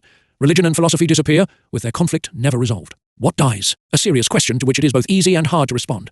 What dies? Everything that has lived, everything that exists, the totality gathered under the concept of end. Many philosophers have represented ending and death in terms of a biological or physiological pattern, borrowed from a relatively undeveloped representation of nature. Death results from a natural or historical process, from becoming in general, placed by some at the highest degree of both reality and thought, and by others at the lowest. Among these thinkers, let us class Hegel and even Marx, although with them more than one thought overflows this pattern. From this time on, during the period of the withering of philosophy, death has been brought into relationship with the human condition, with being or the consciousness of man. Man is familiar with death. He knows that he is going to die. Art and knowledge itself resulted from the effort to escape death, to create something durable. Philosophy included both this effort and a long meditation, always recommenced on ending, on death, and on their meaning. Is meditation not still needed on accomplishment and end in relation to the works of man, neither man viewed as a being of nature? Enslaved to processes, nor man viewed outside of this marvellous mechanical nature, works are neither nature as such nor men as such, yet they are not to be understood outside of a relationship between man and the world and nature. Works are never someone, image of their creator or of the creator, and yet they have an originality close to that of human beings. They vary with the person or the individual. They are never completely something, no more than those magisterial realities that are also creations and works, society, the city. Even the commodity and money, which reify, are not completely things, but relations pulled onto the path of things. It is important not to conceive them in terms of crude reification and objectivity. Works are also born, they live and die, they exist. It seems that they fall into determinable sectors or domains, religion, art, philosophy, politics, etc., despite interferences or connections. It also seems that they will experience a rise, an apogee, a decline, or again in natural terms a youth, a maturity, and an aging. What is it that dies? First of all, that which defined the human that defined him by something else. Along with God there perish truth, beauty, good, the three absolutes. Beauty, which proclaimed itself immortal, also dies. As likewise does being, the being of theologians and philosophers, accessible to man high and nunc, even though beyond his grasp. Being that was simply being without nothingness, the infinite without finitude. As again that which founded or seemed to found authority over men, and that which defined or seemed to define perfection, happiness, joy, ideas and values. Along with God, too, dies justice. Far more than guarantor of the true, possessor of the good and protector of the beautiful, God was the just and the judge. He promised the final reversal, the redressing of wrongs, the end of lies and violence in the world. Justice and injustice basically lose their meaning along with the just and the last judgment. The arbitrariness of power has replaced justice and injustice. Injustice was formerly compelled, out of fear of the judge, to cover itself with the mask of justice, thus to conceal itself and lie. To take on the appearance of justice and so accept compromises and not break out into open daylight. Now arbitrariness is unmasked. Justice is no longer anything but the decision of force. There is no more injustice. It has been suppressed. However, justifications fall together with judge and judgment, with justice and injustice. With the justification of force revealing itself, force ceases forever to be justified. With the alienation of man, therefore, there falls that which defined man. God is dead. All is permitted. Nothing any longer limits cruelty, violence, arbitrariness. All is permitted. All is possible. And so man becomes possible. He advances in the desert where the death of God abandons him. He walks in the cosmic solitude through which he still bears on his shoulders the corpse of his God.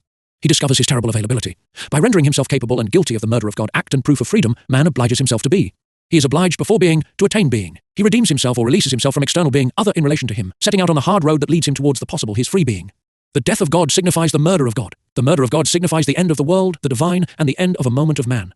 The end of an alienated moment of man indicates the birth of man to himself, or rather the continuation of ends and births, worlds in formation, moments, successions, forms.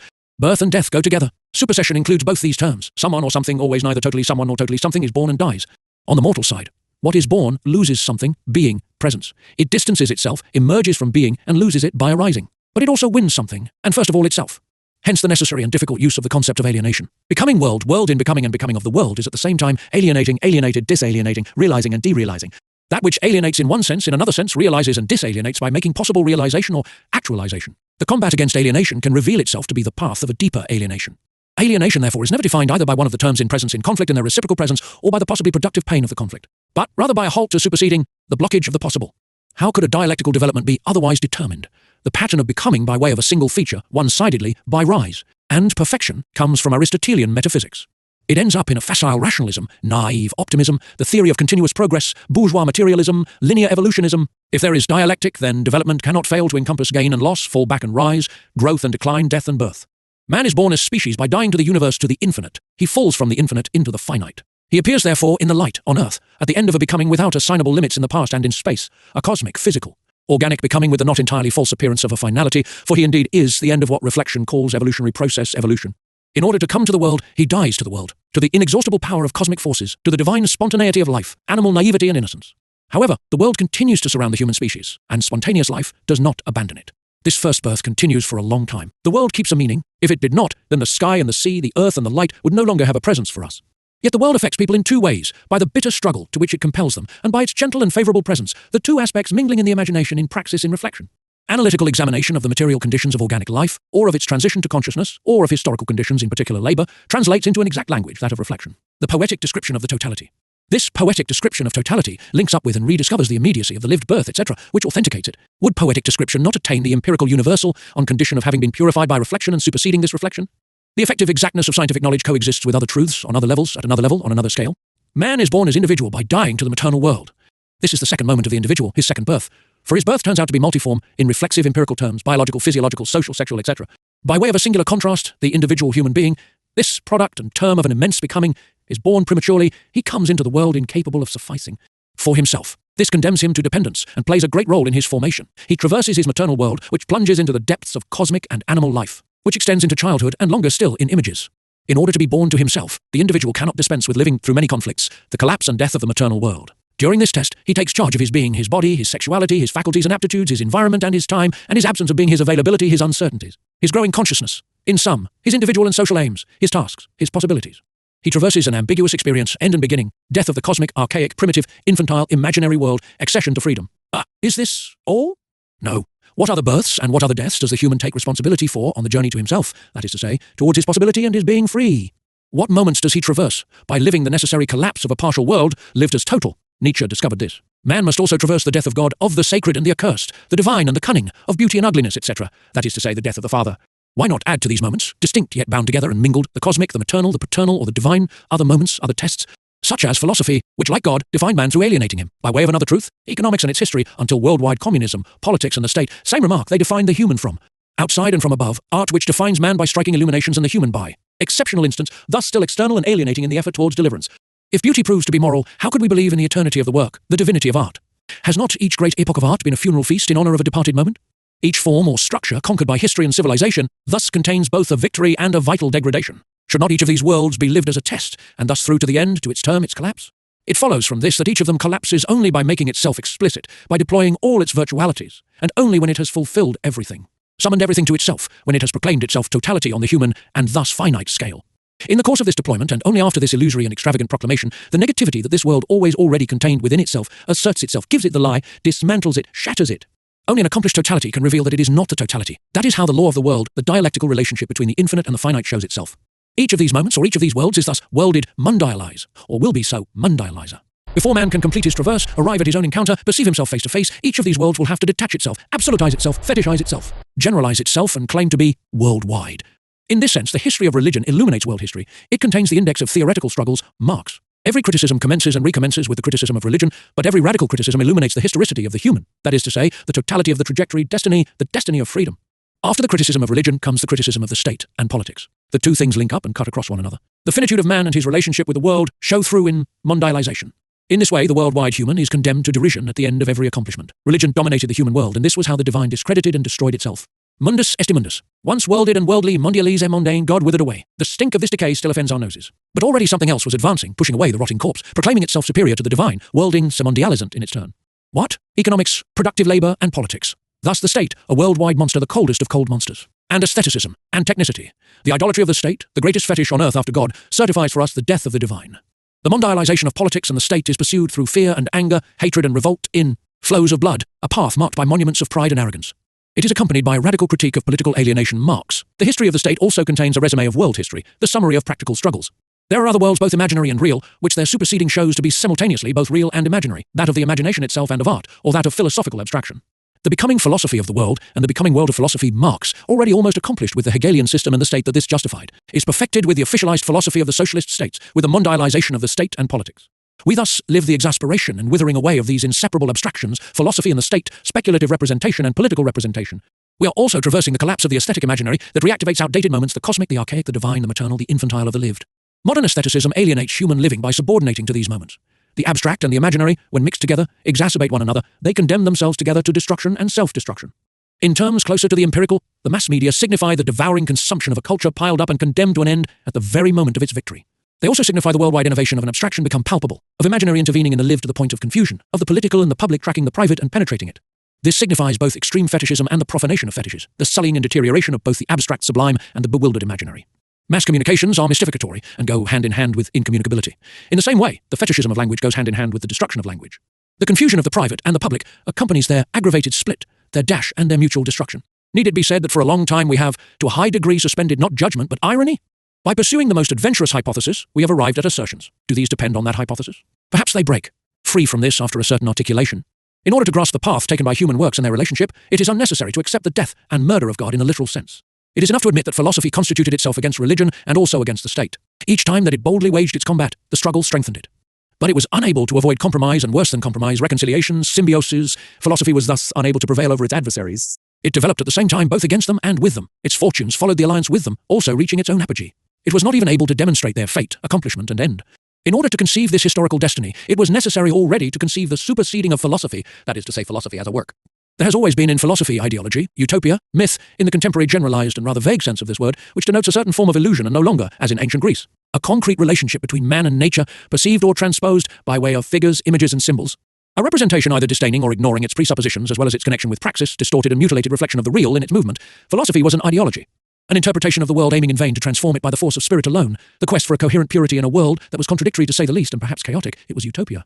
Containing a representation of the origins of man and a projection of this past towards future perfection, it was both utopian and mythical. The share of myth increased in the period of withering, precisely because philosophy as such, above all after Hegel, appeared as a history, a concatenation, and the philosopher as a face. There is now a myth of the philosopher. What ancestors, or what laggards of ill omen, could have written, "The philosopher will be leader"? The truth is rather that the philosopher stands close to the father and the philosophical attitude to paternalism. Like the fleshly father, the paterfamilias, the philosopher begets, he educates with force and gentleness, with an iron fist the system, or a velvet glove, persuasive discourse rhetoric. Through his disciples he summons crowds to him, and increasingly what he believes to be men as a whole. The philosopher is the spiritual father. The disciples stand between stubborn repetition of formulas learned and little understood, and contemplation of the inaccessible model, the master, and through him the true.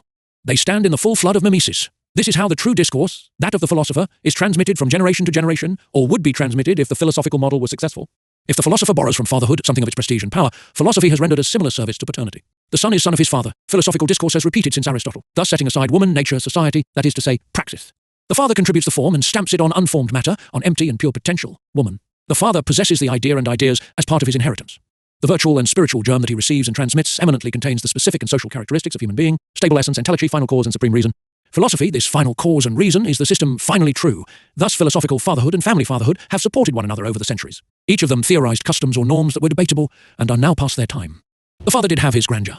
In patriarchal times, progenitor-in-chief, he led a community that he served, and on occasion used and abused. This grandeur has disappeared, like that of the knight or the prophet, like many grandeurs. All that remain are traces, words and expressions, images, symbols, ethical models. These semantic traces are sufficient to maintain the role, in conjunction with some functional survivals. And yet the victimized or disdained elements, woman, child, society, have regained their reality, sometimes in exaggerated or illusory form. After the disappearance of the functional, forms persist, particularly in language, and institutions prolong what has historically dissolved. The father, like the philosopher, becomes institutional. Psychoanalysis contributes elements to the explanation and criticism of the myth of the father. But it does not deploy this as myth, and its critique is insufficiently radical. The sociological and political aspect is lacking, as well as the link with a praxis wider than the treatment of neuroses. In this sense, socialism such as it is, and despite or on account of its most debatable and most effective sides, is indeed at the head of the progress. By proclaiming Stalin father of the peoples, it has struck and discredited fatherhood far more than the most virulent anarchist proclamations attacking the family.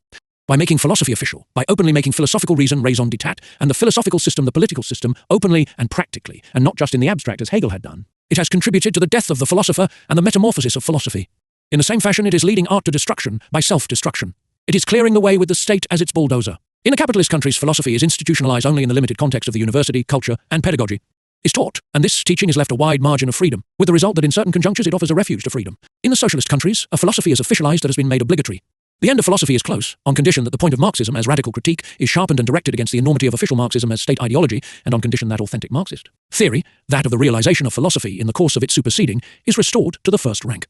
Face to face, vis-a-vis, we have the myths of non-philosophical life, that is to say the everyday, and the philosophical myth, that of the philosopher. On the side of the non-philosophical world, we discover an amazing trilogy: the myth of the father, the myth of adult age, the myth of entry into life. These three myths are three aspects of a single representation with its foundation long in the past, which has become abstract and phantasmagorical. The father is the adult par excellence. He trains the adults who replace him. The adult is the man made, complete, achieved. He is, strongly and powerfully. He is made because he has made himself, accepting life as it is, with its limit, but fulfilling what can be fulfilled within these limits. He has put an end to the uncertainties and follies of youth. He is form-stamped on this unformed matter, on empty and pure potential life, adolescence. He has the fortune of being at the same time the classical type par excellence, and, at least according to Peggy, the adventurer of modern times. To assimilate this plenitude, he has had to enter into life as one enters the father's house by crossing the threshold, entering through the front door, leaving outside his errors and illusions, a well-brought-up child or a prodigal son. 35. In the face of these everyday myths that are all one, the philosopher proclaims himself father, eternal adult, image of fully achieved man, announcing this, promulgating it, helping it to be born. He describes it and gives it a face in two senses, in himself as human being and in the system. He manages the entry into life, not of this or that particular child, but of the human species. The myths of philosophy and those of everyday life stand face to face. They reflect one another as each other's mirrors, and mirrors of a situation in the process of being superseded. Precisely that in which the non-philosophical everyday and the non-everyday philosophy confront one another, render one another derisory, lead one another into the same slippage. The diverse defenders of philosophy seek in vain to save themselves by clutching at science, art, or simply art criticism, occultism, whatever they can. The function of philosophy, wrote Leon Braunschweig, has lost nothing of its import and its effectiveness because it scrupulously attaches itself closely to exactness, subtlety, the complexity of scientific development in vain. The philosopher has lost all function, except when he becomes the promoter of official ideology and raison d'etat. He has lost his essential function, that of radical criticism. We can understand now the ever more frequent revolts against the philosopher and philosophy. The subtlety of Nietzsche, still philosophical, is increasingly remote. It was only a transition. Here is the virulent revolt. I turned away from philosophy when it became impossible for me to discover in Kant any human weakness. Compared to music, mysticism, and poetry, philosophical activity proceeds from a diminished impulse and a suspect depth, prestigious only for the timid and the tepid. The philosophical exercise is not fruitful, it is merely honourable. A métier without fate which pours voluminous thoughts into our neutral and vacant hours, the hours refractory to the Old Testament, to Bach, and to Shakespeare. The real problems begin only after having ranged or exhausted it, and then we have cynical revolt and parody. It is just as if it were possible to take one or another famous philosophical text and replace certain keywords by others, for example, being by bullshit Connery. While the discourse preserves a sense invariances throughout this permutational game, faithful to the Heideggerian theory, according to which human bullshit has itself proclaimed what it is on the basis of the world and the ego. It is always by way of the density of a field of bullshit that my presentation to myself is made. This procedure presents, among its other advantages, that of avoiding the confusion between bullshit immediate presence to self and the bullshit subject whose revelation requires a mediation. A lighter parody but equally destructive can be found almost everywhere, as when, for example, the weekly magazine Elle reminds us how Chanel reinvented woman and inspired a whole new world of Chanelism. Thanks to Chanel, women and girls have obtained a philosophy. Philosophy and the philosopher had their grandeur and their beauty, like beauty itself. Today, these figures serve to cover something that can easily do without it, but that cannot appear without rousing unease, horror, or anxiety, everyday life, power, technicality, profitability, and so forth. No one needs philosophy or the philosopher anymore. The 37, Emile Cioran, Farewell to Philosophy, A Short History of Decay, New York, Arcade, 2012, pp. 47-8. 38, Georges Filiou, Pour une dialectique de la connerie, Paris, et Devreux et C. N.D. 1964, 39 L, September 1963. Latter, alone in his reflection, sets himself up as a criterion of knowledge or wisdom, or being. We know, however, that he is there. Like a watcher in a night deprived of any sacred character, a night without stars, a night without fears, as if in a vast warehouse. The philosopher still claims to undertake unending research, bottomless fear, unlimited expectation, sustaining a double illusion. He no longer meditates, he reflects. He teaches philosophy, he discourses on other philosophers for other philosophers. By logology and egology, he perilously approaches pleonasm. He does not really watch. If he awaits, it is with the same waiting, the same hope, or the same despair as other people, those of the everyday les autres, les quotidiens. Chapter 4. Opening of the Testament, Inventory of the Legacy. From